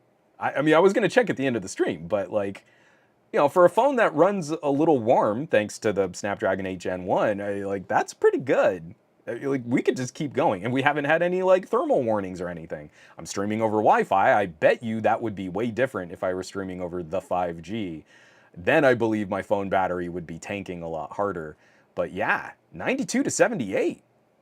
I'm good with that. That's real good. This made me happy. So again, if I could just get this phone, the Xperia 1 Mark IV, with a Snapdragon 8 Gen 2, and maybe you just kind of spruce up. Maybe this is a new sensor tech and it's the same size sensor. The advantage to a Sony is the AI is not used to make crazy HDR, night mode, night into day photos, anything like that. The AI is like, hey, there's a soccer player across the field and you've got this ridiculous telephoto zoom sensor, and not only can you shoot 4K at 120 frames per second, but when you zoom up on that guy's face, it's tracking his eyeball. It's like Skynet. It's like Terminator view AI face tracking. That's what a Sony is about. It is the best action, sports, track your kid, and then also track Olympic athletes. You know, speed. It's all about speed. And if I could just get all of this speed, but I could run those cameras harder out in the field because they're not overheating, that's I'm good. That could be enough right there. And I'd still have the memory card slot, and I'd still have the headphone jack, and I'd still have the 4K display, and I'd still have all the monitor features where you can plug this into a camera. Keep all of that, and then just give me the 8 Gen 2, and that would be rad. Especially if they could also kind of like, maybe that could minimize some of their production costs so the phone is more profitable, then the Sony division stays healthy. Like all of that would just kind of get wrapped up together. Yeah, Farhan. I mean, I still have my Xperia 1 Mark II. Farhan says the Xperia 1 and 5 Mark II look like a tempting choice because of the Snapdragon 865. So the 1 Mark III had the Snapdragon 888, and I believe that ran a little warm, but it didn't have quite as vice-locked windows of video recording as the 1 Mark IV. I tend to lean to the 1 Mark IV just because all of the features are so much better. The screen is brighter, the video recording capabilities are incredible, the autofocus, the eye tracking, all of that got improved. But if you were just looking at how long can I run out in the field, then yeah, a Snapdragon 865 is gonna do you better. But I just changed my behavior. If I carry my 1 Mark IV and I'm out in the field, I just know I'm not gonna be recording for hour-long video runs. I know I'm shooting 4K 120 in short bursts because I'm gonna time stretch that to 4K 30. So every second of footage I shoot is gonna be 4 seconds of content to edit. So I just don't shoot long stretches of 4K 120. Let's see. Okay, I was just checking in on the little Instagram comments right there, but we're a little ways away before I can start jumping in on other things like music and other streaming apps. All right, let's see. McCorcoran, if I had the disposable income, Sony would be on my short list of options for sure. Ooh, what's this? Simon says, Hypno, I got my mom in an OG Xperia 1 last year and she loved it, but the fingerprint sensor has given up the ghost and I ordered her a Pixel 7 as a surprise upgrade. You're a good son. That's a fun combo of phones to shift to. And I think I still have, I think I do. Yeah, I think I still have an original Xperia 1 over there. I was just kind of blown away by what Sony was doing on that phone. And then the Xperia 1 Mark II just got even better. Yeah, I've been real hype about what Sony's gonna do. So I hope we see a solid launch. We're gonna find out in 10 days. which is kind of a bummer because I'm going to go through next week's podcast and then the announcement's going to happen. And then we're going to have to wait like almost another week before I bring it up on the show again and confirm whatever is going to be happening on this new Xperia. But Sony just does not get the credit that they deserve. Advanced power management features, advanced camera control features. You can use it as the display for another camera. You just plug it in. It does a video input, especially if you've got like a little mini-sized HDMI adapter. It's just so good. And it really does feel like a pro phone for content creation. We call all these phones pros. Like I've got a V27 Pro. Like this is a mid-ranger pro phone. I don't know that it really helps me get my work done any better than any other phone. But then I pick up an Xperia or a Xiaomi. These Ultra and Pro experiences feel like, oh, this is for getting the work done. The Galaxy Note 23 feels like the top pro productivity phone. If I need to edit or do art or work through documents and spreadsheets or sign contracts, yeah, the stylus, the S Pen, that's what it is. So again, it's like we need to wrestle back, you know, some of those words. The word pro has basically just been overrun. From Treston, 2001, I've never had any thermal issues on my Xperia. So I do not call them thermal problems because Sony does something way better than any other phone manufacturer that launched a phone last year. My Xperia 1 Mark IV has the Snapdragon 8 Gen 1, and that chip runs warm. It is laptop grade powerful, but it is power thirsty, and it does not do a good job of handling thermal load. But when you pick up a Sony camera, you are picking up a device that is now under the umbrella of the Sony Alpha division, the Sony Imaging division. So the camera department is mostly in charge of guiding their phone division. Excuse me. When you handle a Sony, it aggressively notifies you at the potential of your video quality starting to degrade. Very few other phones give you as specific a notification about the potential for your video starting to drop.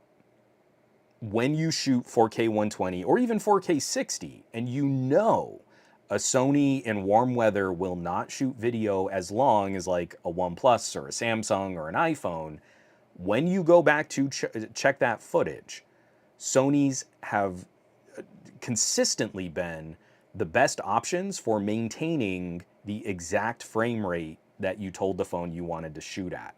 So you say 4K 60, it shoots 4K 60 at as close to a perfect frame rate as it can until it starts to struggle, and then it notifies the user well before you're actually starting to degrade that video quality.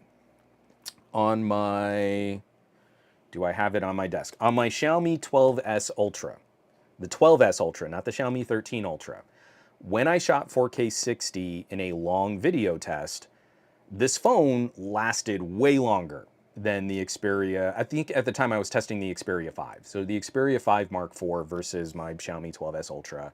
The Xperia, I think, tapped out after like 7 or 10 minutes of 4K 60.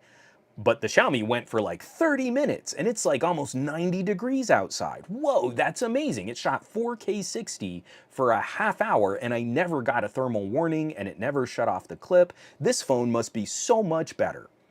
And then I checked the footage, and I dropped it into DaVinci Resolve. And before I even needed to look at the metadata of that footage, DaVinci Resolve said, "Do you want to change the frame rate of your project?" Well, why would I need to change the frame rate? My DaVinci Resolve timeline is 4K 60, and I told the phone to shoot 4K 60. What's up? So then I say, yeah, change the timeline. And it dropped to 4K 45. No one shoots video at 45 frames per second. The video clip saved was 4K at 45. It cut 25% of the frames that I told it to record. So I feel like that's a topic that doesn't get enough nuance, that Sony maintains a specific, the Sony will do what you tell it to do until it physically cannot do it any longer, but it warns you before you get to a point where it can't do what you told it to do. So, yeah, Farhan, 45 FPS, is that even a thing? No, no, it's not. Trustin, I knew it. I knew it cheated. But again, I mean, like, I've been showing that off for a while. Samsung's dropped frames like crazy. iPhones were way more consistent. They were, but they were never perfect. And I found so few phones that really do what the Sony does, even though the Sony is telling you about its limitations. I would rather a phone tell me its limitations than try and trick me, right? If a Samsung is about to start dropping frames, I wish it would just pop up like, hey, we've got to do this. Instead of getting to the point of thermal shutdown, let me know before the video is starting to degrade. And that's the difference between an all-rounder, phone that does phone things for average consumers and a phone that you can really better rely on as a more professional tool. I don't know. I know this market is way smaller. Anyway, so I don't think it's going to be the IMX 858, but I'm expecting to see some kind of announcement from Sony that there's something cool and new. But even if it's pretty close to the One Mark IV, I'm happy. Like, I'm really trying to rack my brain. Like, what would be a deal breaker for me on the One Mark V? And it would be if they lost really good professional features like SD card support and a headphone jack. And if Sony does that and they walk away from the flexibility of their platform to be used in better ways, then to me they become just another option in a sea of samey phones. And there's nothing special about an Xperia. Well, I shouldn't say nothing, but it's less special if an Xperia loses headphone jack and memory card. The Xperia 1 Mark IV has 512 gig of built-in storage, and I have a 512 gig card in the phone.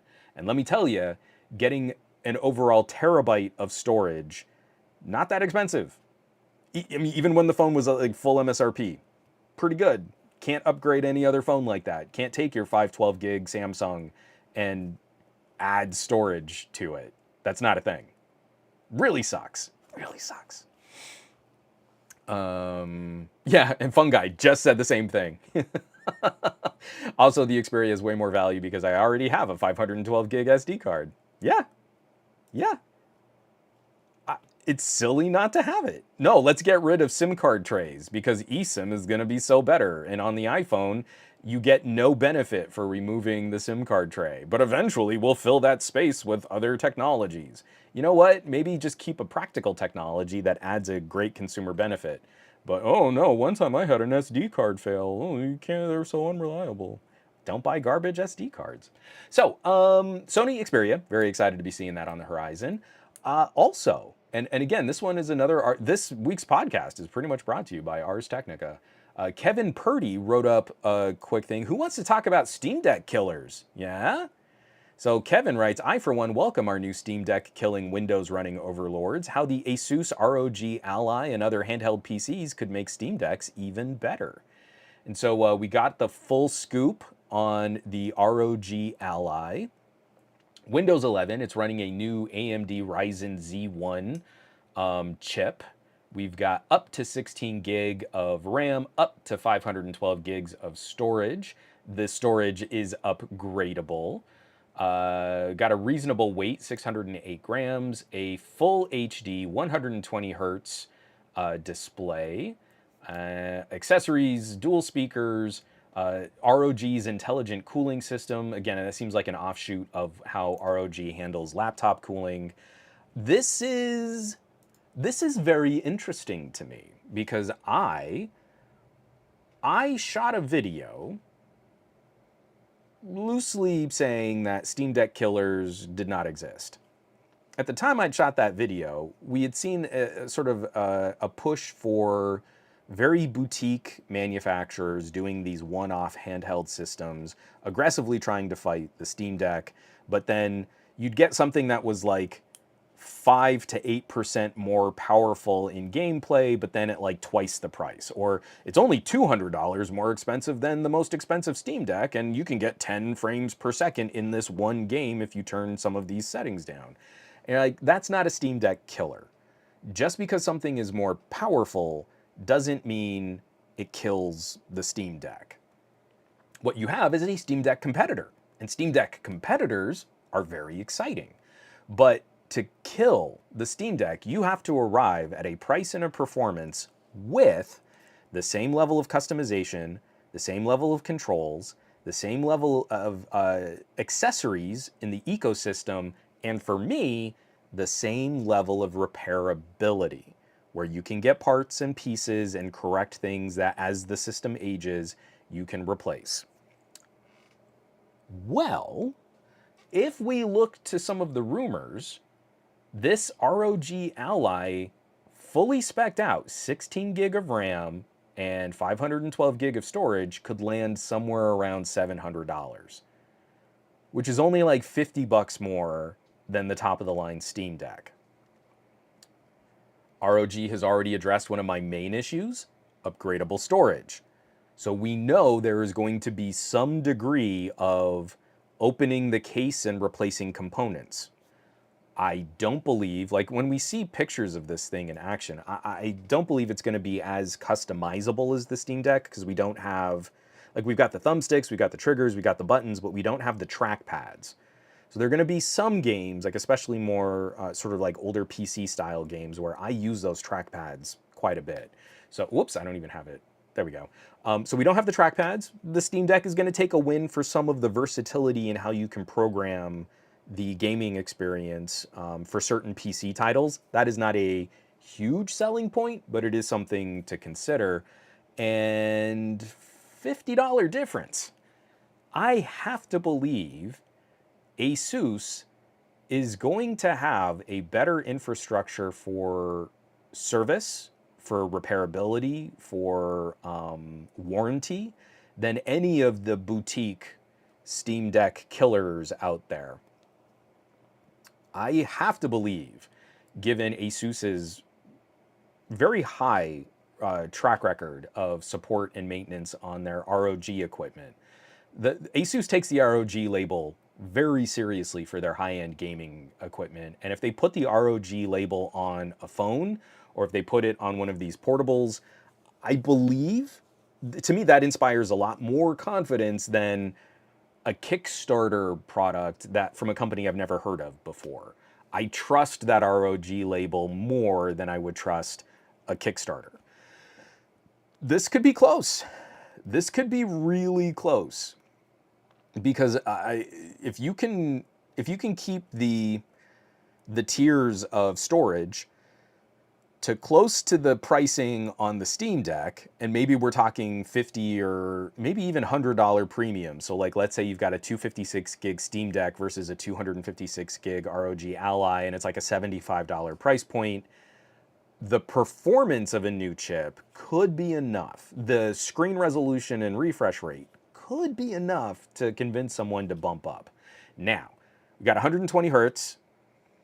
I have many phones with 120 hertz refresh rate displays, and very few games that really do play out at 120 hertz. I often have to go to something like my Red Magic. So my Red Magic will play Undead Horde and Neon Chrome and Dead Cells. You see those games, like you got Dead Cells and it's a precision platforming roguelite. Yeah, 120 hertz makes a difference there. I have the case on my Red Magic on backwards. 120 hertz for a precision platformer looks great. I play Dead Cells on this phone. I don't play Dead Cells on my Steam Deck because I don't like going down to 60 FPS. It doesn't look as good, and the timing and the precision on jumps matters enough. I go to the phone to play that game. So for some of these titles, 120 hertz on the ROG Ally makes sense, but something tells me on a portable system with a little battery that has to power an even higher resolution and a thirstier screen, you're not going to be playing, Monster Hunter at 120 hertz. You're not going to be playing any new AAA games at like Elden Ring. It's not going to hit 120 hertz unless you really tank the graphics quality on all that. So from Osman, yeah, not gonna lie, Asus does have a good track record of making top tier gaming equipment. ROG is a label you take seriously.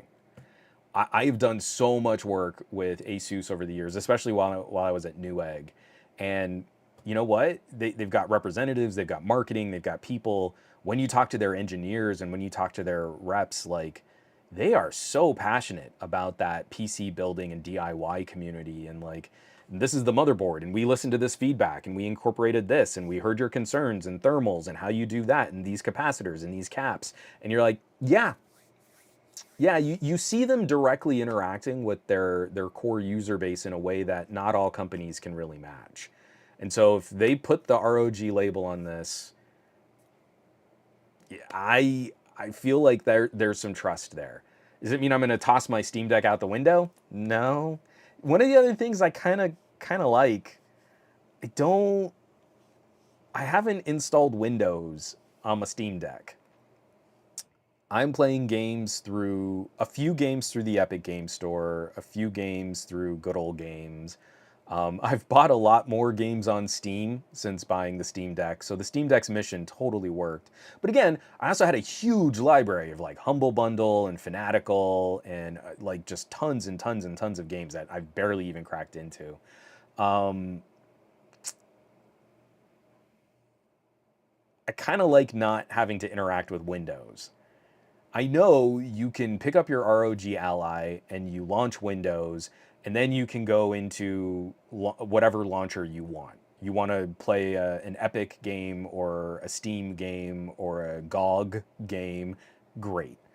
But I really like not having that step of interacting with another operating system to then get into a game launcher to then launch my game, or interacting with Windows to then click on a shortcut on my Windows desktop to then launch a game.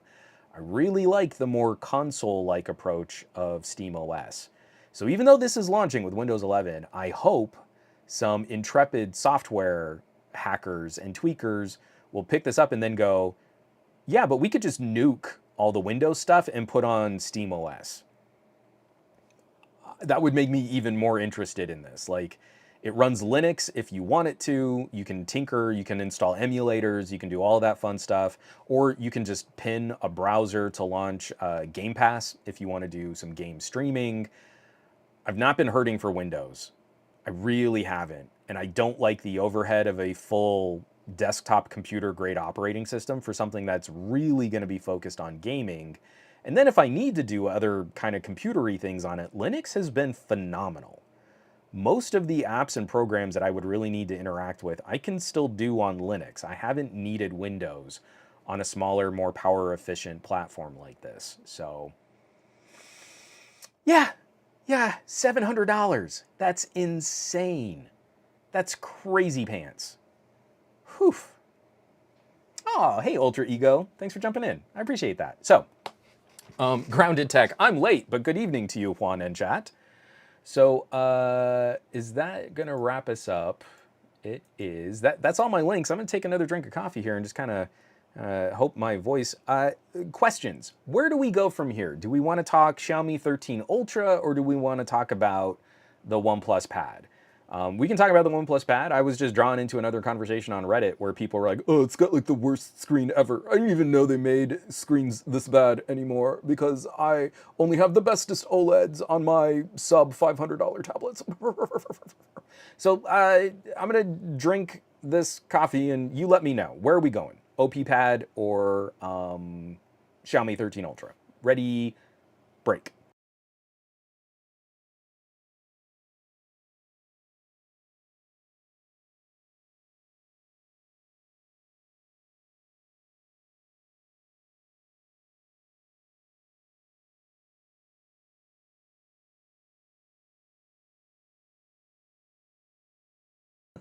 Sorry, I didn't click my mic back on. Dave Byrne saying that's a really unfair choice, Juan. And Aditya, do OnePlus still make tablets? So Barry saying Oh, Grounded Tech is saying Xiaomi. Barry's saying Golan. Barry wants me to talk about Golan. What's up, Golan? I think Awesome Possum is trying to correct my pronunciation of Xiaomi. Xiaomi. Is it Xiao or Chow? Osmond saying let's go OnePlus Pad. Actually, we've had a few more saying OnePlus. So let's go OnePlus Pad. This is the OnePlus Pad. You know what? Hold on one second. I'm going to make one quick little camera adjustment and just kind of open that up. So on this camera over here, I've got like auto framing and it gets really weird. But unfortunately for folks here on the Instagram, you're in your sort of selfie phone view. So when I hold up a tablet, it's gonna like fill the sides there. So this is the OnePlus Pad. I very much like this OnePlus Pad. This is in the keyboard case with the stylus, the OnePlus stylus pen thing, and it's got a little magnetic attachment. I think this is the most elegant kind of combination of accessories. My camera's not going to focus. The Xperia is doing a better job of focusing than my Panasonic, by the way. I'm not plugging my Instagram version of this feed, but I'm just saying when I do something like that and it focuses better, like you can kind of see the product better than on my really expensive mirrorless camera with a lens that's almost the price of this phone. Good job, Sony Xperia selfie camera. It's pretty great. OnePlus Pad. All the specs have already been out. We've already heard that. What blew us away, and last week we talked about the Pad.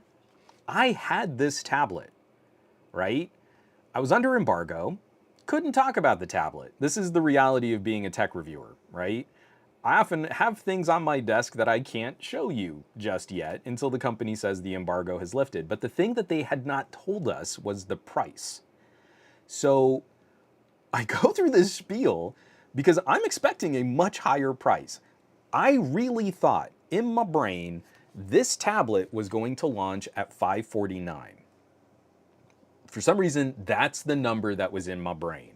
And so if you go back a podcast or two, I'm talking like, yeah, and you know, all the tech that we have in here and what this thing can do. TK got to hold one of the prototypes at like a trade show and he really thought it was beautifully built. Like all these things, you know, like, I mean, it's a really nicely built tablet.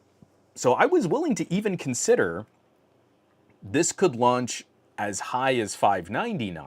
And I say that in my podcast. And then literally like the day after going through that, OnePlus is like, no, we're gonna sell it for $479. Like, okay, I was off by 70 or 80 bucks. I did not predict that well. So the OnePlus Pad, just the tablet by itself. So let me just kind of pull this out here and pull it out of the keyboard case. And this is just the, oh, and the pen. So just this right here is $479, and it has one of the worst screens that's ever been put onto anything ever. Here, let me unlock it. Oh, I haven't done it in a few days. Okay, so you can totally tell by all the pixels that this screen is terrible because it's an LCD. You know, LCDs have never been gooder enough, and everything should have OLEDs. So it doesn't matter that this is beautifully constructed, has one of the most powerful SoCs on the market today. This outpaces all of the Galaxy Tab S8s. The Dimensity 9000 is neck and neck with like a Snapdragon 8 Plus Gen 1, not only in performance, but also performance per watt. So this is one of the most powerful portable computer solutions available today. And it's like $150 less than a Galaxy Tab S8 Plus, right? The screen is hot garbage. You know, you could never, I mean, even just using this 120 hertz LCD with incredible viewing angles and really good color saturation, I've turned it down just to the more authentic mode, you know, the not super hyped color mode. So like here, I'm even showing it like way off axis and on camera, like that's pretty good. You're not seeing any color shift on that LCD at that angle. Like, you know, where it's really reflecting my face as much as you'd actually be able to see the screen. You know, so we can say, oh, LCD not as good as OLED, and my personal preference is OLED. I would prefer more products have OLEDs. But to sit here and try and act like just because it's an LCD, it's somehow garbage is hack. That's a really hacky thing to whine about on a sub $500 tablet. I want to show, do I still have it down here? Oh, I don't know if this is even on or if it's even charged. I keep letting the battery on this die. Let's see. Hold on. Let me see. So this is a $400 Verizon 5G tablet. Let me see if it'll. Can we all see like how badly that kind of chops? It's like 60 hertz, $400.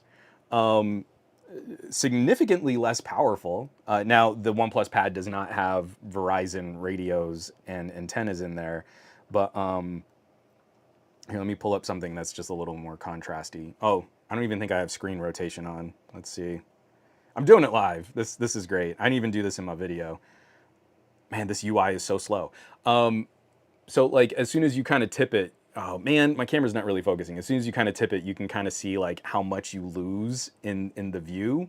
If I'm comparing this 60 hertz tablet with, I think it has a Snapdragon 480 in it, and then I'm comparing this tablet, which is $80 more, I don't know that we would call these the same species. I think they would be recognized as completely different evolutionary branches of the tree of life. But again, someone had to get their feelings up in a mess and say, oh, I didn't even know they could make screens this bad. Oh, it's so terrible. The screen's pretty.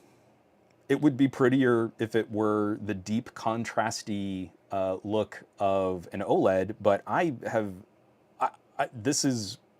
it's really good. Like, I don't know what else to kind of say or how else to kind of compare. I don't know of another $500 tablet that is anywhere near the performance, the audio quality, the quad speakers, the capabilities, the flexibility, is up to date on software, brings some interesting little UI tweaks. They won't be for everybody, but like the way that you float and drag windows around, it's pretty good. It's not desktop mode good, and if you really want DeX, you should go with DeX. But this is way better than any other comparable tablet in Android land. I don't know of another competitor, especially one sold in North America, that you wouldn't have to import. Don't import a tablet. Don't do that. Yeah, I'm good. So I don't really get, because we kind of just get stuck in this echo chamber. Like there's this knee-jerk reaction like, oh, well, I like the OLED, so the OLED is the only thing that can be good for me. And I mean, I kind of understand, like, you get used to a certain feature and the way that it performs, but where you would really use this and where it would be most practical to use this as kind of a laptop replacement, OLED has been slow to adopt in laptops. OLED has been slow to adopt in portable displays. Out of all of the portable monitors I have one portable OLED. And if you use a more expensive screen technology with support for high refresh rate, you've got to make other compromises on things like like the SoC. So the Lenovo, people brought that up. Well, I mean, you can buy that Lenovo for $300. Correct. The Lenovo P11 Gen 2 has an OLED, has a less powerful SoC. It's 2 generations of performance less than this. And I don't know about y'all, but I don't know what Lenovo's software and support conversation is going to look like. This OnePlus Pad has been promised to have, it's upside down. This OnePlus Pad has been promised to have 3 operating system updates and 4 years of security patches. I don't think any of my lower cost Lenovo tablets have ever touched that. So you're paying some money for that. We usually look at like comparable hardware and say that extended software support is between $100 and $150 feature, right? So you could cut $100 off of this and get less software and a prettier screen. I think that's a fair fight, but I don't think you can say one is demonstrably the winner just because LCD versus OLED. I've really liked this tablet. I mean, like, it really makes a strong argument for displacing a Chromebook. And it could step up. I think it could do a really good job of stepping up to replace like a small form factor Windows tablet. So being able to kind of put all of this together, it's not quite as flexible or as functional. It doesn't sit on your lap as well as using a proper laptop, notebook, computer, but your entire compute platform here is real little. So in that same way that we make fun of those iPad commercials, what's a computer? This this could do it. This could be there. Add in active pen support. You know, like, I think these are now the new table stakes for the premium tablet experience, is being able to make them more functional and flexible in a way that could replace a Chromebook or a laptop. And if you try to compare this against a sub $500 Chromebook, this thing is going to destroy a sub $500 Chromebook using Android apps. The browser is going to be a little nicer on that sub $500 Chromebook, but it will not be close. You try to do something like edit 4K video, even up to like an Intel Core i5, like my Pixelbook Go. This thing is going to take performance wins when the software is properly optimized for that kind of mobile SoC. All right, Corcoran, no, it does not. And this bugs me like crazy. Does the hinge allow you to use it as a bunch of different angles like the Surface Pro? There's no hinge. No, no, no, no, no. So the difference between this keyboard and a Surface Pro keyboard is, I'm trying not to drop it. So the pogo pins on the keyboard lock in one specific, let me put this stylus down. I'm trying to do this. I should have set up Bcam. The flexible material here does something that a Surface Pro keyboard doesn't do well. So the magnetic attachment is not on the bottom of the tablet, it's on the back of the tablet. So you can wrap the keyboard all the way around behind, and it's not connected, so it's not interacting with the trackpad or the keys, and you can hold it just tablet style. The idea with the Surface is that you just disconnect it from the keyboard dock. That makes sense in a more sort of desktop style use, like, hey, I'm using it at home and I want to carry this over to the kitchen, and I just pull it off the keyboard and I walk over, and the hinge is built into the tablet so I can set it down in the kitchen, and then I can pick it back up and attach it to my keyboard. Here, the keyboard is only available to seat at one angle for the tablet, but it means that the keyboard doesn't need to be disconnected from the tablet as often when you want to go just screen. 6 of one, half a dozen of another. They're very different approaches to kind of the same solution, but a Surface is going to be a lot, literally, pun intended, is going to be a lot more flexible because the hinge is built into the tablet. The OnePlus Pad is going to be a lot thinner because it doesn't have a hinge and all of the other supporting apparatus built into the hardware of the tablet. So you've got to kind of plan for, where do I think I'm going to be using this stuff the most? Sorry, I'm way behind. So Farhan saying, I haven't seen a new OLED laptop lately. Someone else just announced one. Was it Dell? Might have been an Alienware. I can't remember. My brain is Swiss cheese. It would be interesting to see a comparison with the Lenovo Duet 5 or something. OnePlus has the more powerful chip, but the Duet 5 comes with the keyboard and has OLED. Again, I think that is a very fun and very fair fight. I feel someone can make a purchasing decision or a purchasing recommendation. Do I want the inkier contrast? I still have the same high refresh rate, or do I want the more powerful solution? And I think that's a good fight. And again, we're talking about sub $500. That is a great fight to have, sub $500. So, I mean, yeah, Corcoran, I think that's why. Farhan saying also the Duet 5 runs Chrome OS. I'm also planning just a quick, it's not going to be like an in-depth, heavy-hitting, but I have it downstairs.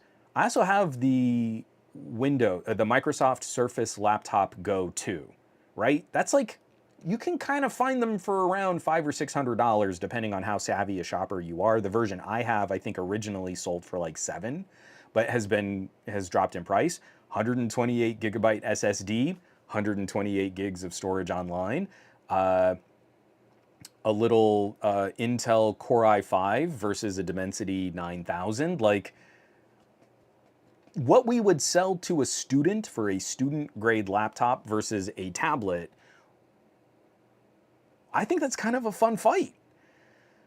The Laptop Go 2 is kind of the most premium version of a Windows powered student laptop, right? It's one of the most, it's so nicely built. It feels so much nicer than a cheap Chromebook or even a cheap Windows laptop. But you are making compromises on things like backlit keyboards, screen resolution, screen refresh rate, all of those things. Like, this tablet actually does better for cheaper. So I'm trying to put that together in my brain too. And I think Chrome OS absolutely is also that same kind of fun comparison point. Like, wherever you might complain about this OnePlus Pad, I think you have to wildly misrepresent the price to performance. Oh, it's got an LCD and that's garbage. I have another tablet that's more expensive and it has a nicer screen. You should buy that one. You have to go out of your way to like move the goalposts around instead of saying, hey, this is like oranges to oranges. Like, what other sub $500 tablet is anywhere near this? And the Lenovo's close, and then you have to go to Chrome. You have to go to Chrome OS. You have to go to like that duet. Man. Golan is asking, does the ecosystem work good with the OnePlus 11? Unfortunately, that's still something we haven't gotten updated, and I think it won't really update until the tablet is properly shipping to consumers. I would recommend you check out my buddy TK Bay, was able to get some of these features working on his Color OS phones. But you pick up, oh, where's my OnePlus 11? I have way too many phones on my desk, guys, and I have to be really careful because if I move something around and I pick something up, I could like break an embargo, which would make for great podcasting, but would be real bad for my channel. OnePlus 11 is supposed to like auto connect, and then you can move apps over to the tablet, and you can share your phone's data connection. You can tether it. That feature isn't working directly right now. So I'm waiting on an update. I think both the OnePlus 11 and the tablet need an update before that works. But TK was able to get it working on Color OS devices. So you can check out his coverage for that feature, and it looks really cool.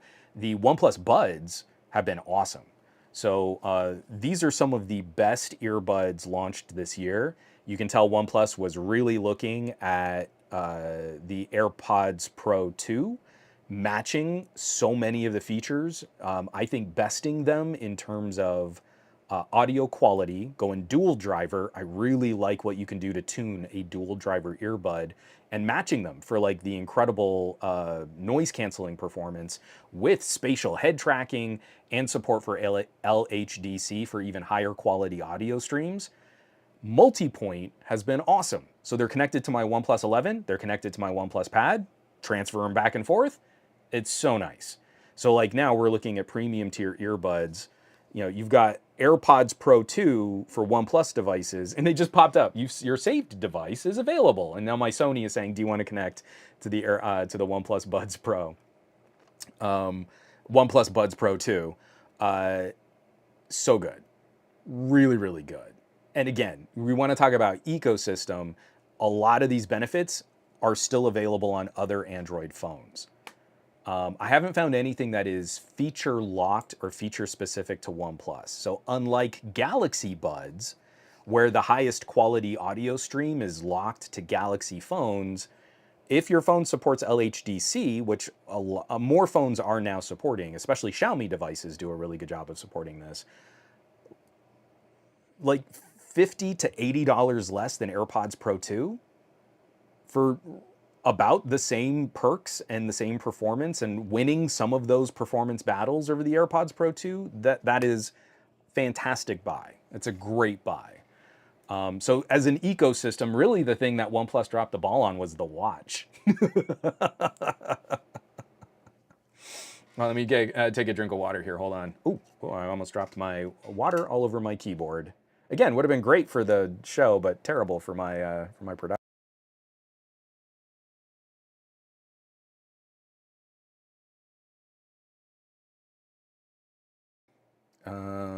Yeah, I really like all of these products you're mentioning. These two-in-one tablets at reasonable prices for Windows, Android, Chrome OS. This stuff is right up my wheelhouse.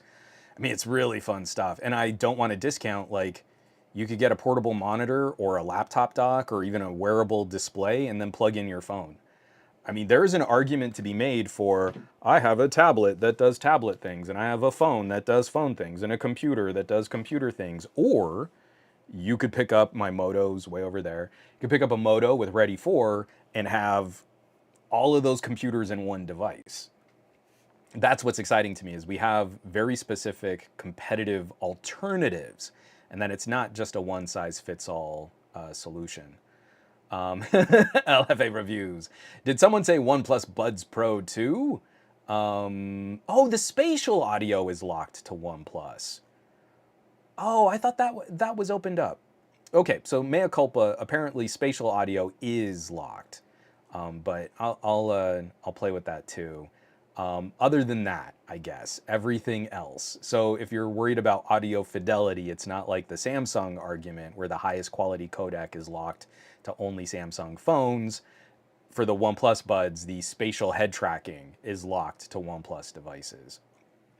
I'd have to check out because I don't remember what you install on another phone now. Oh, yeah, McCorcoran, of course I do. Juan, do you remember the first tablet with a detachable keyboard you ever tried? Was it some kind of a Surface Pro or something? No, it was an Asus. It was the Asus Transformer. I was desperate to hold on to that thing. Asus sent it over. I was working at another tech outlet, a little tech blog that I don't even know if they're still around anymore. And they sent out an Asus Transformer. And ever since then, I've been on this radical mission. Technically, the first device that I bought a purpose-built, branded keyboard was the iPac. I can't remember which model it was. Was it 39? I think it might have been an iPac 3900, 3950, something like that. And you had this folding Compaq, COMPAQ, the company Compaq, and it had this little folding tray, and it popped out with that weird dock connector that was on the bottom of the iPac. You plugged it in, and you had a full keyboard. And I loved Windows Mobile. I adored Windows Mobile. So that was technically one of the first like true blue mobile replace my laptop computer experiences, but the first proper larger screened tablet that I really owned and played with was the Asus Transformer. I was working at a just-in-time reseller, a JIT organization that worked with the Department of Energy, and I got to play with the Transmeta powered. What was it? Was the Compaq TC1100? I think that's what it was, and that was a Windows XP slate, and it had its own like swivel, like kind of swivel out keyboard dock, so you could swivel the phone, the tablet into landscape or portrait. I provisioned a bunch of those, and I sold a bunch of those to Department of Energy facilities, but I didn't really get to use them. So the first one that I really used in earnest was the Asus Transformer. It it was it was really good. It made me so sad when we lost that thread of experimentation on transformers and phone pads and pad phones. Those were some of the most some of the most exciting Android devices around. I can combine two things. Like I could legitimately use this as like a netbook replacement and as a tablet, or I could use this as a phone and a tablet replacement. Like we've lost that adventure and we've lost that sense of spirit. Gormlord, I've never tried spatial audio. Is it gimmicky or is it actually something cool? I really like head tracking. I don't like just spatial audio. So imagine you're sitting, like I'm sitting here and this is like a movie theater, right? If I'm sitting in a movie theater and I've got really cool surround sound, there is a point of focus. That is the screen. My eyes are looking at the screen. And whatever's happening on the screen, I'm getting acoustic information from surround sound speakers. And as I move my head within that field of sound, the speaker orientation does not change. I am surrounded by audio, but I have context to where that audio is coming from, and I have an anchor point. I feel spatial audio without head tracking sounds super fake because you've got all of the surround sound, and then when you move your head, the speakers move with your head. And that is not how sound works out in your environment. That is not how sound works in a really good surround sound system. That's not how sound works for a really good movie theater experience. So to me, it immediately sounds fake. It immediately gives up the problem of spatial audio. As soon as you add head tracking and you set a focal point, I think this sounds so much more realistic. So if I'm watching a movie on a phone or a tablet and I've got spatial audio in my little earbuds and I set the tablet down in the kitchen and I move my head, I have a focal point. I have a focus point, an anchor point where I know that audio is coming from. And as I move around, it kind of follows to where that, I always have kind of an organic, this is where I look back to see the video that I'm looking at. For gaming, I've got the Audigy Mobius up in that book cubby right there. Even if you're, so I'm looking at a big widescreen monitor and I would put on the Audizy and they have really good head tracking. And so even when I'm just kind of looking it around at my super ultra wide monitor, those little movements are repositioning speakers and audio information in space as if I were sitting in that movie theater. So even subtle little movements are contributing to the illusion of surround sound audio. That to me is so much better than just spatial audio, but it stays locked to your head. For me, like that is a benefit. To me, head tracking makes spatial audio. A lot of people disagree with me. Yeah, exactly. So a DTNL, if there's a cello on your right, it would sound farther away if you turn your head to the left. That is how sound works. That is a very brief summation of my entire rambling explanation. From Gormlord, so you can hear where your phone is or the actual media is affected. I'm not sure I understand the distinction on that question.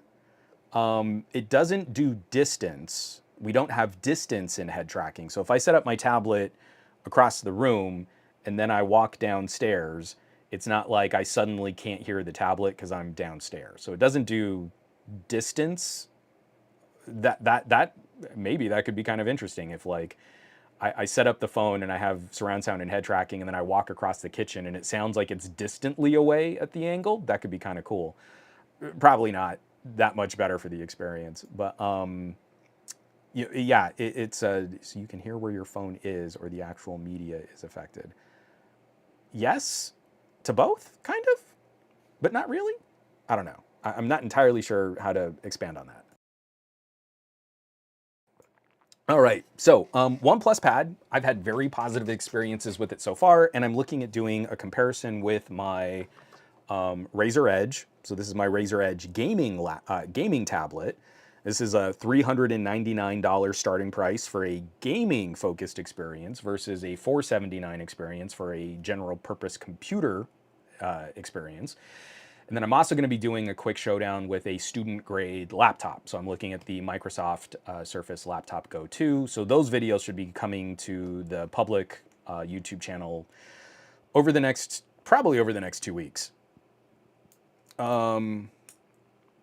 Why don't we shift gears, because we can talk about this till I'm blue in the face, and I want to spend like, my podcast runs for 2 hours. I've now just started planning for around 2.5 hours, and now we're getting into the last 15 minutes. So we use the last 15 minutes here to talk about some early experiences on the Xiaomi 13 Ultra. I realized I was just kind of recycling what I was saying about the OnePlus Pad. I've got a video out. You can catch that first video just as a quick look, my first experiences using the tablet, digging into some of the nuts and bolts of reviewing it. And then I'm also going to have on the Patreon a performance post about the Xiaomi 13 Ultra and the OnePlus Pad together.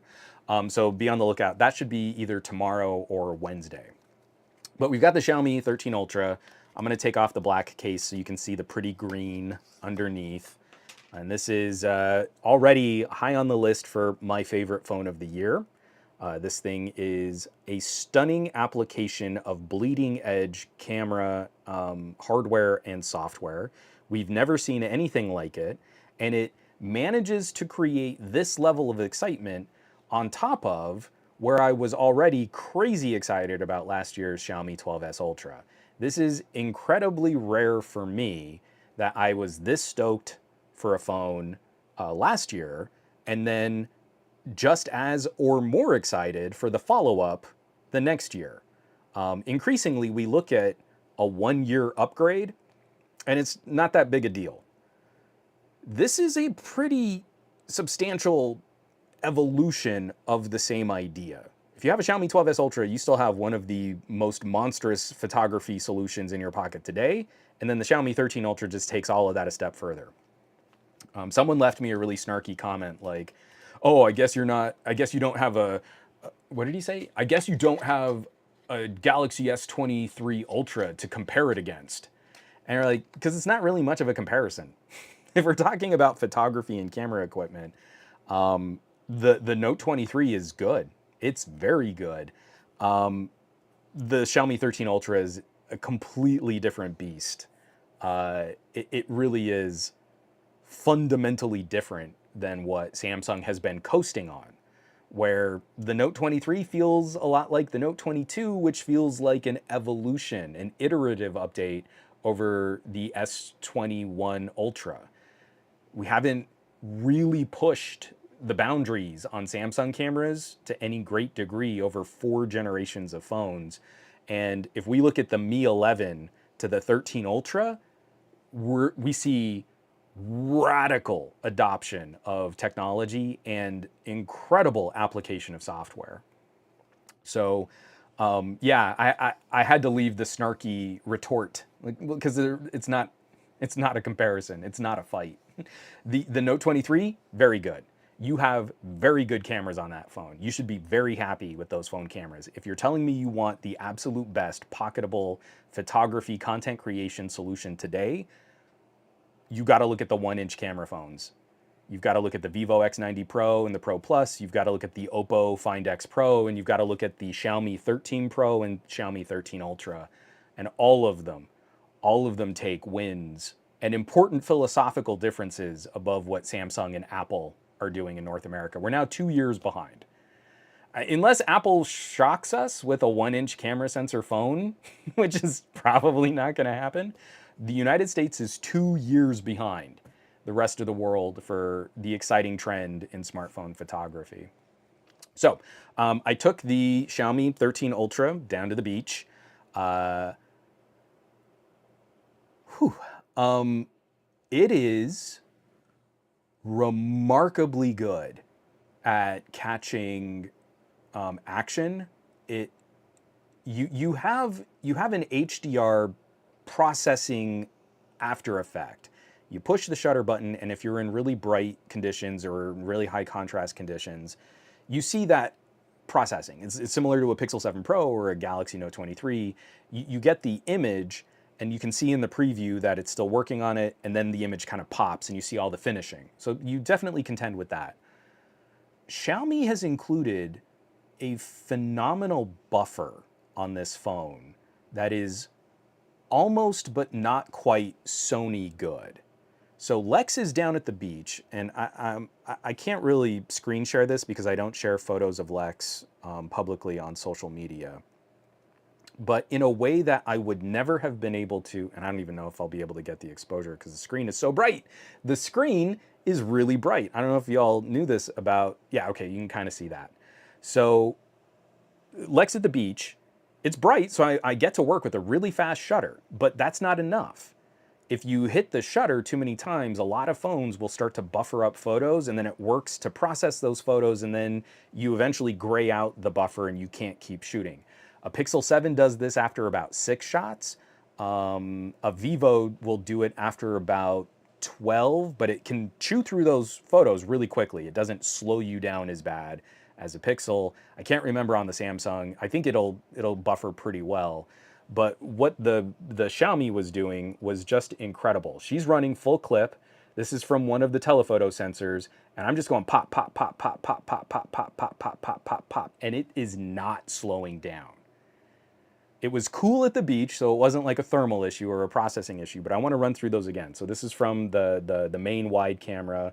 Then I went to the 5x telephoto, which is even more processing for having a smaller sensor at a longer focal length, and it's just pop, pop, pop, pop, pop, pop, pop, pop, pop, pop. It's tracking her. All of these photos are sharp. All of these photos are in focus. She's running away from and towards the camera. It is not slowing down to keep up with her. It is nailing every single shot. The only other phone I've seen anything like that from, in terms of capturing kids at full speed and pets, the only phone that does it better is a Sony, is an Xperia 1 Mark IV. And I'm hoping I'm very confident we'll see that kind of performance on the 1 Mark V. I've never seen anything that razor sharp on another phone player, especially where this phone is doing way more computational processing than a Sony will. I always felt like one of the reasons why a Sony can kind of keep up with that kind of shutter action and that kind of burst rate is because their photos are processed very camera-like. They're not doing a whole bunch of AI filtering and processing and HDR and all that mess. So you hit the shutter and it's just a very one-to-one capture, raw file, process the JPEG, spit it out of the queue.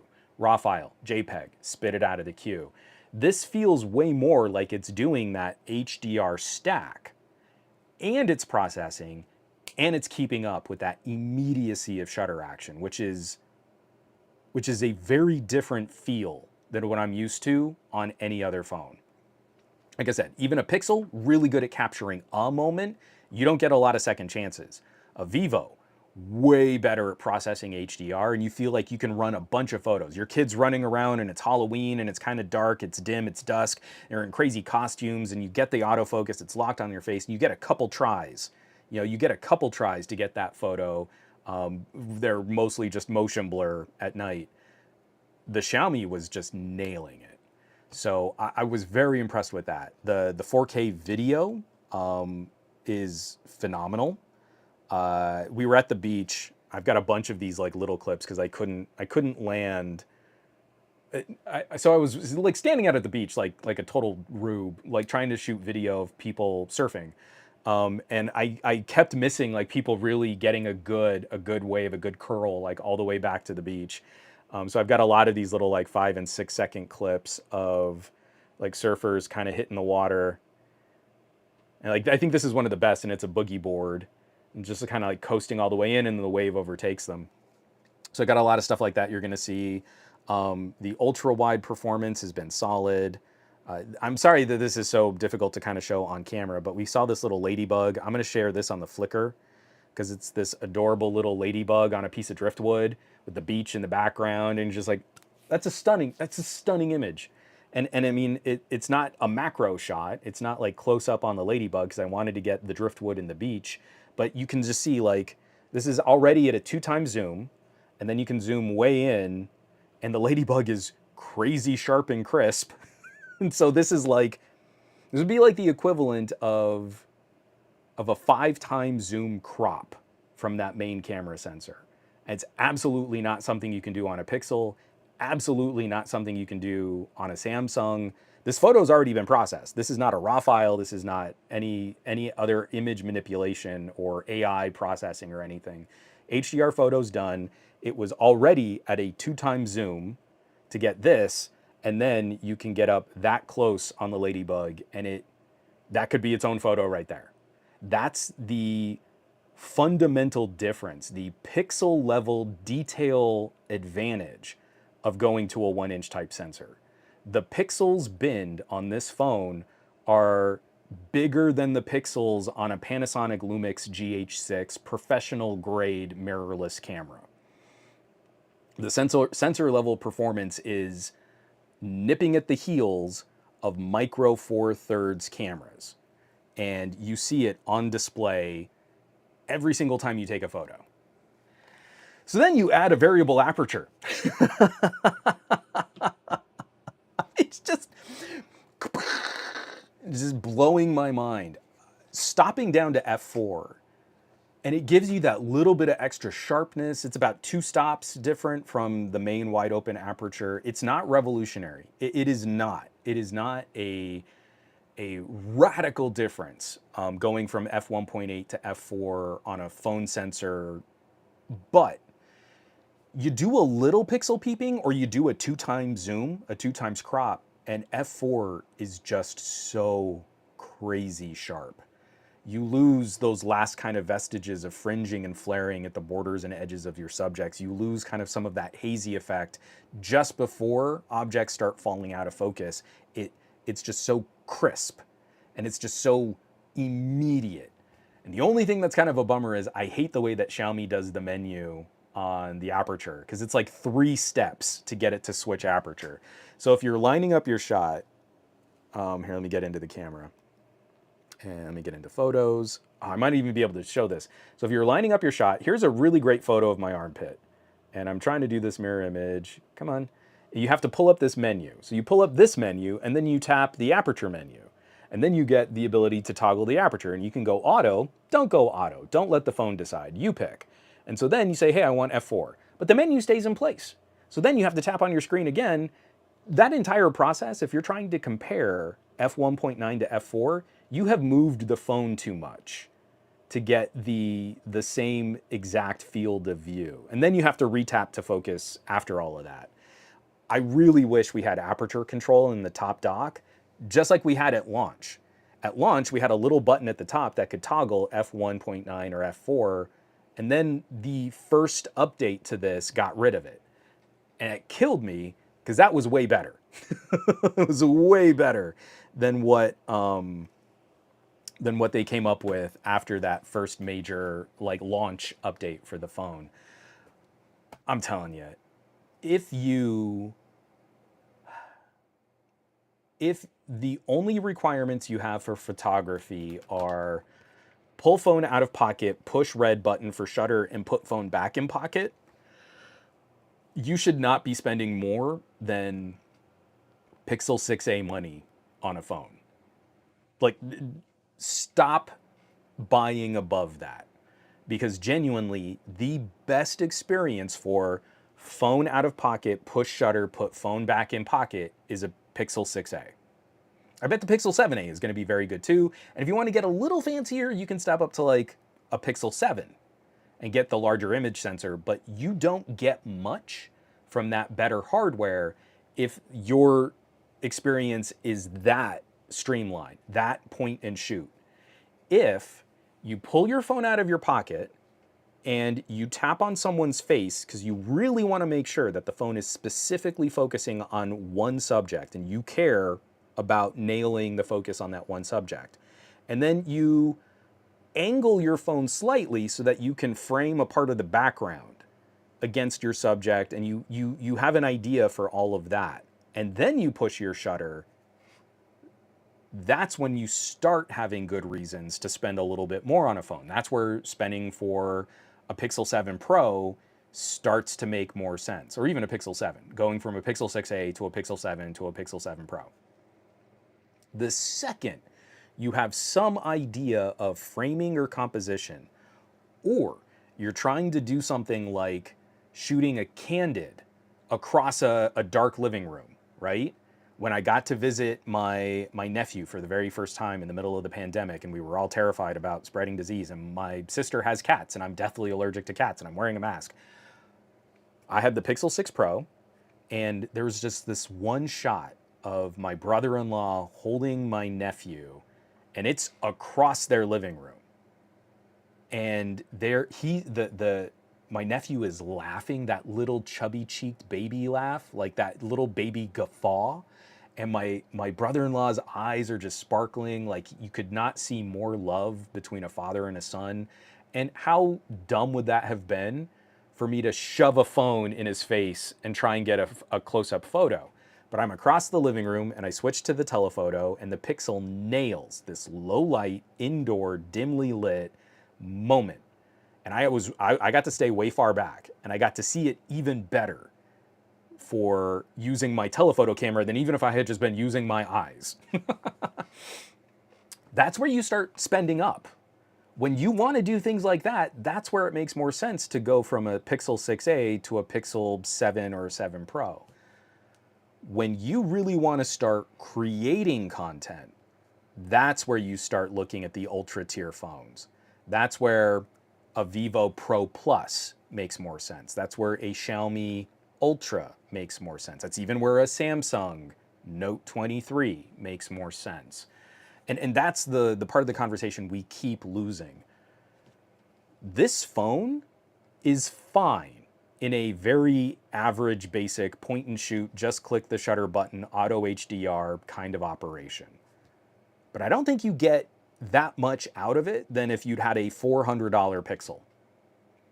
I don't think you get that much more out of it, I should say.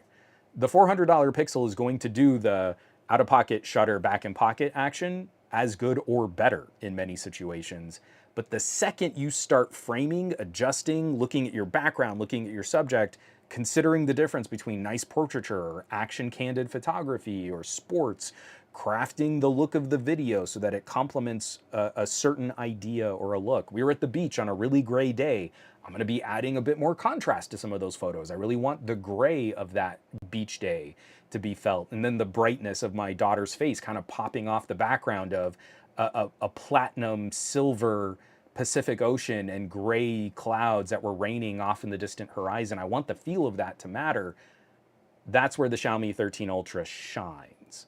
And you can feel every ounce of that computational performance and every aspect of the various camera sensors on it and how each one of those contributes to the image that I had in my head, not the image that an AI had for pet mode or food mode or starry night mode or fake moon zoom or anything like that. I'm doing the thinking. The Xiaomi 13 Ultra lets me do that. Other phones don't let you do the thinking. They try to take over the finished aspect or the finished project, what you're trying to shoot. Whew. So yes, feeling real good. Hey, Sean P's in the chat. Sean P, you got your order in yet for the Xiaomi 13 Ultra?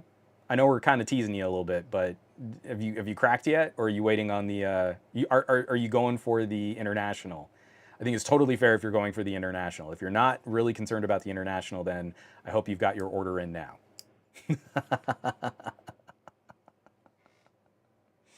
Do I have coffee? I am out of coffee. Let me drink some more water here real quick, and we'll wrap up with just some of these last comments here.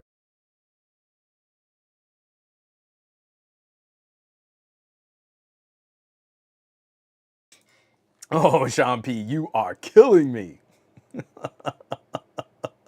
Well, no, it is through no contrarian aspect of this conversation. I am full force passionate about that one. Michael Peppertech, a more tuned image from a finely tuned eye requiring the data and complexity of a larger sensor and pro modes along with interpretation of the raw data you can capture. That is a wordier version of what I'm trying to express, but absolutely agree. Not only that, the optical differences between a bigger sensor and a smaller sensor require the part of the conversation where someone who is not careful on a 1-inch camera sensor in where they are focusing, or if they let the phone do all the focusing for them, will likely miss more shots than a phone with a smaller image sensor. The depth of field matters tremendously if we're talking about the average consumers. Because let's say you tap to focus on someone's face, and then you lean that much. Where you tapped is already falling out of focus. That's how shallow the depth of field is. If I'm framing a head and shoulder portrait of someone from the main sensor, that's too close. The lens is too wide for that. But it might happen. You could be in that kind of close, or you want the blurriest background for what's going on behind your subject. But if you do that, you have to know at kind of an arm's length. So if I frame a head and shoulder portrait, I'm kind of right about here, kind of bent elbow. this distance right here, that's really closing in on the minimum focusing distance of this lens. The distance between the bridge of my nose and my eye can already be falling out of focus. So if I don't nail focus on my eye, this photo will be blurry and soft of me before we start talking about the focus behind me. That's not going to happen on a Pixel 6a. A Pixel 6a is going to nail that kind of shot if you're not taking the little bit of care to getting that shot.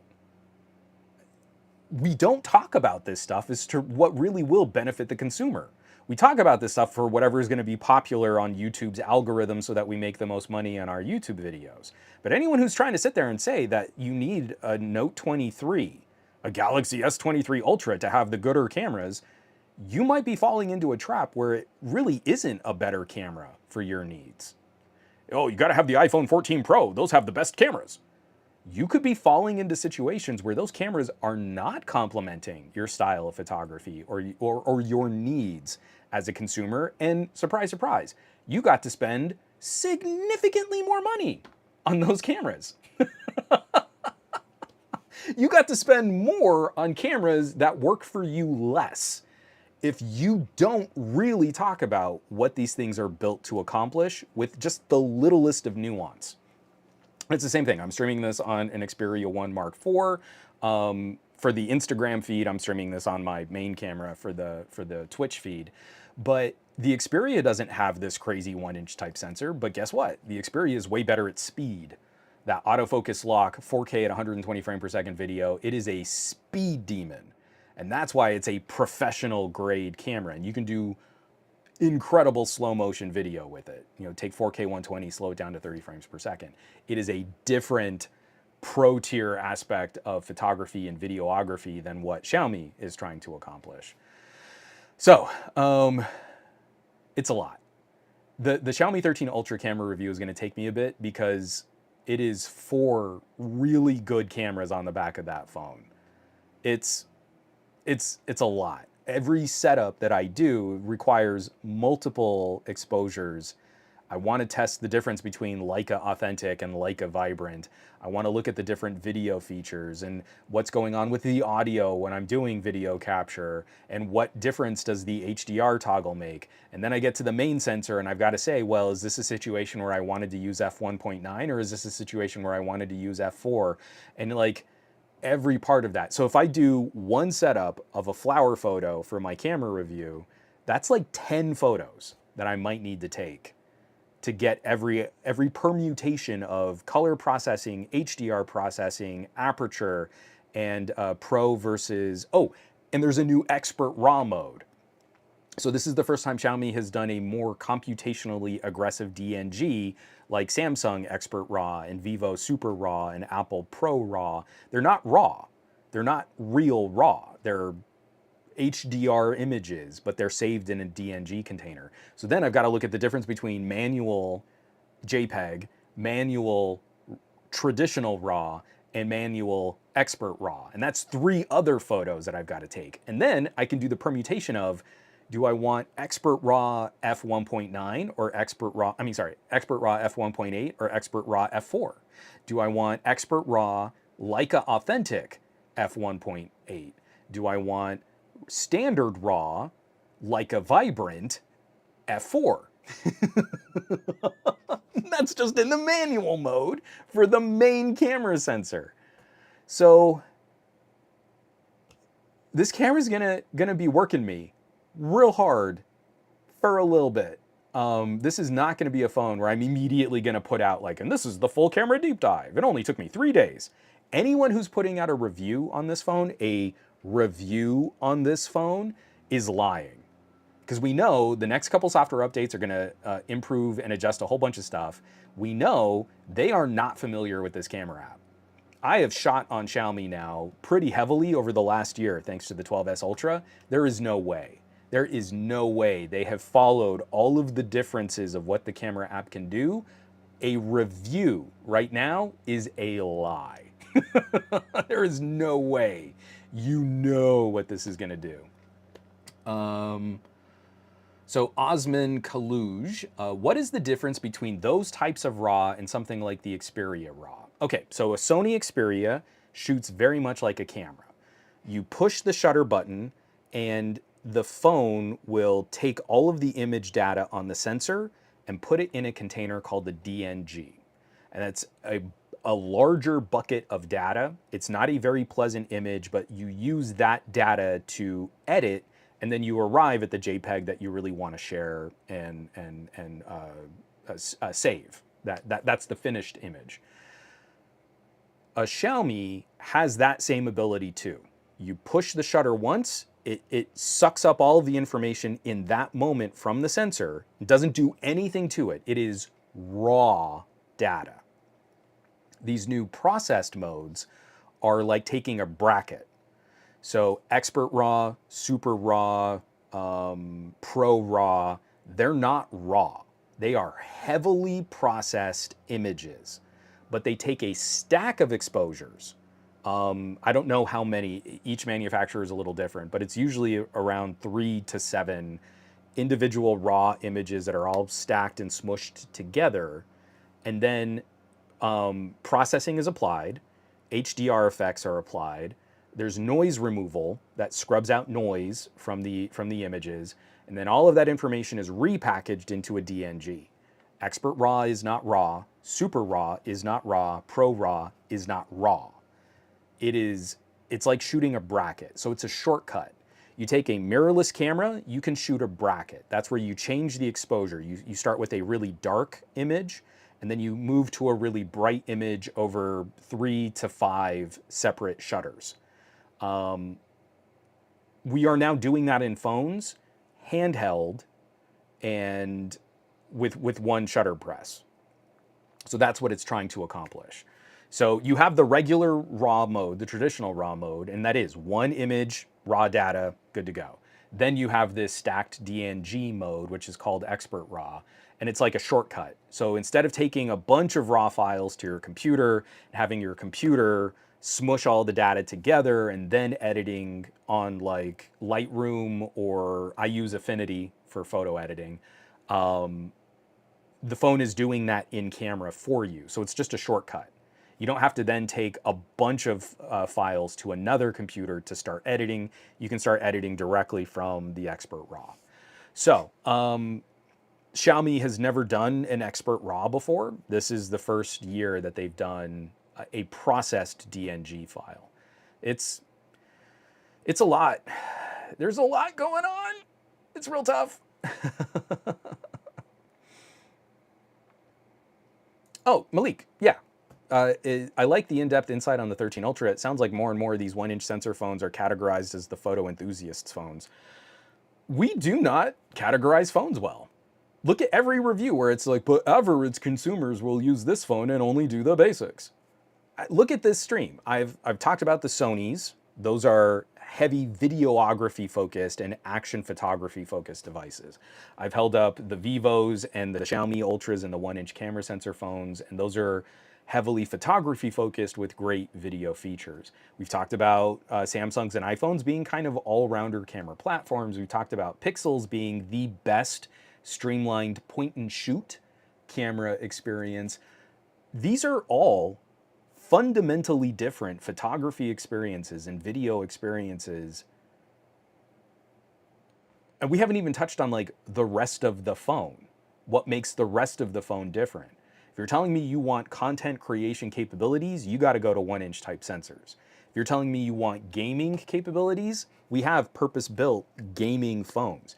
You're telling me you want the absolute best experiences for productivity and laptop replacement, you're looking at Moto and Samsung. Like, every single time you watch a review and they're like, but what is an average consumer going to do with this? That person doesn't exist. The person whose average is likely shopping below $400, or actually below $500 for a phone, and they might take a couple photos a month. They probably scroll through TikToks and social media. They need it for communication, text messaging of some kind, and maybe they listen to some music on it. Why would you spend more than $300 on that? I've got a Vivo over here. This Vivo V27 Pro is ridiculous overkill. It's absurd overkill for average consumers. And I want to say that this phone launched at like 350 euro. Like the order of magnitude more power you have on this phone makes no sense at all for, oh, you know, I kind of like scroll through my Instagram feed a little. I need a powerful phone for that. I need like a laptop grade SoC in here. Because sometimes I even open YouTube. Like, that's average. That's the vast majority of consumers out there. The peak of the bell curve, right? The top point of the most users and the broadest experience is like communication, social media, occasionally taking a couple photos. That's it. Why would you spend more than $400 on that? I don't get it. I really don't. So we need to do a better job of classifying. You can get a really inexpensive productivity phone. You can get like a Moto stylus. It's like a $200 phone and it comes with a little stylus and it's really underpowered, but it can do fine touch point stylus interactions and it's pretty good. Like, you know what you're getting it for. Battery life and touching the screen with a stick instead of with your finger. Great. But if you're talking about content creation, there is a new tier of ultra phones and high-end premium tier phones, over $1,000 phones. And the reason why I would pick up a Xiaomi 13 Ultra is because this phone at $1,400 to import is giving me close to the same capabilities as $2,000 worth of mirrorless camera and lens. And this is way easier to pack. It's got a ton more storage because I opted for the 1 terabyte version. It's got video out so I can hook it up to another monitor or display. It's easier to mount and clip to various tripods and accessories. It weighs a lot less. And it is also its own editing and rendering capabilities. If I shoot a bunch of video on my Lumix, I can't do anything with it out in the field. I have to transfer it to another computer.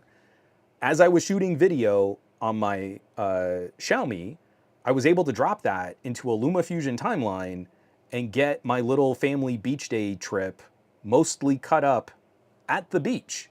Like, that was what was so fun and relaxing, was like, I shot all this video and I shot all these photos and I don't have to take them home to edit them. So that to me is the world of difference that we do not bring up in these reviews. So Ravs 4989, how are Chinese phones with security and privacy compared to Samsung? It is not whether or not a Chinese company made the phone. It is where that phone was supposed to be sold. And I very much believe if we could get the funding to do a proper study on Samsung and Apple devices, a Samsung phone built by Samsung but meant to be sold in China would be just as leaky with your data as a Chinese phone built for China. The most recent study that we saw took Chinese phones with Chinese ROMs versus Chinese phones with global ROMs, and wouldn't you know it, in areas of the world that have stricter regulations on consumer data privacy policies, those Chinese phones weren't really any different than Samsung or Apple or Motorola, or actually Motorola is now technically a Chinese manufacturer too. But if you took a Chinese phone with a Chinese ROM and you traveled to the EU, all of the apps and system software and permissions that were already granted was still sending your data back to Chinese servers. So I'm not a fan of this China bad, xenophobic style of conversation about phones. If you take a Samsung phone that was built for Russia and you log into it, you will be met with a splash screen of Russia-approved apps that you should install on your phone. And you have to look at what of those apps were already granted permissions to start using your personal data. Samsung caved to the Russian government. Apple caved to the Russian government. And I would imagine that if you buy an iPhone for China, it would likely behave the same. So it's never as simple as China bad. GDPR and all of the other consumer protection regulations are working. Like, they're, you know, at this point, they're kind of the same. So there is no fear for me if you pick up a Xiaomi with a global ROM, or you pick up a Chinese Xiaomi and then you flash a global ROM, you're probably just as good as any other any other manufacturer. Like they should be pretty much the same.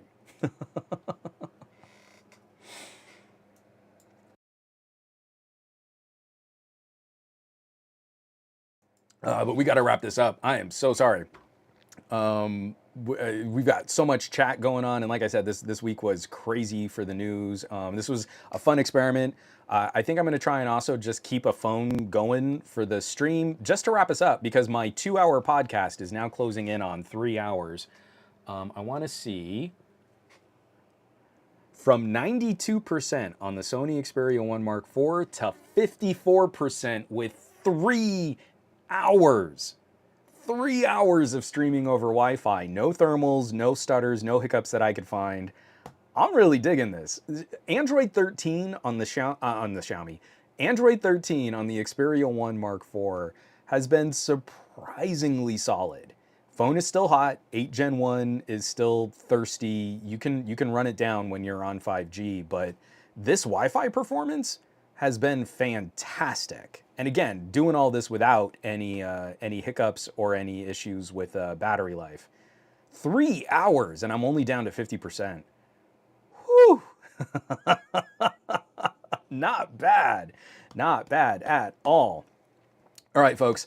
So we're going to put a pin in this. We got to wrap this up. I got to stop talking. My voice is dying right now. So lots of stuff to come.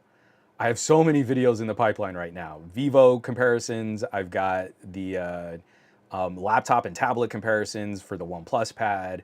I've got another thing on my desk that I can't show you or talk about yet that I think is actually going to be a little controversial. There is a ton of stuff that's happening, and I still want to keep up with like some of my battery coverage and camping and disaster prep tech. We're getting into the summer months again, so I want to talk about that activity and e-bikes. Man, this is so much fun. This really has been so much more fun finally getting to show y'all like some of this stuff, because I've been on embargoes for so long, and getting to finally open this up and like, hey, I've been playing with it and it's really cool. You should check it out. It's really good times. So folks, I want you all to have an incredible week. I want you to do awesome with your technology. I want you to be awesome with your technology. I want you to take care of yourselves so you can keep being the amazing resources for your family and friends. Take care of yourself so that you can take care of others. And I always appreciate those of you who are willing to step up and tackle a part of that conversation, because this stuff is way more fun when we really point out how different these solutions still are. And I think it's really easy to let the apathy kind of wash over. A phone is a phone is a phone, and a phone does phone things, and a tablet does tablet things, and average consumers. And that's nonsense. You really want something fresh? You really want something fun? There's something you can do. There's a resource that you can tap. And often, it's the folks in my chat that are doing that. Hey, Kaz, never stop being controversial. You're the only one doing it. There are a few of us out there. We're just a lot harder to find because controversy is not fun for the YouTube algorithm. And again, and thank you everybody who was tapping in on the Instagram. Like, this was fun. I'm going to try and keep doing this for the Monday morning streams, just kind of seeing some of those comments pop up. I know I wasn't able to kind of keep everyone sort of popped up on screen, but I feel like this was worth sustaining as an experiment. So catch you back here next week for another episode of the Monday Morning Tech Chat Show on the SGGQA podcast channel. Be safe. Take care. I love y'all. I'll catch you back.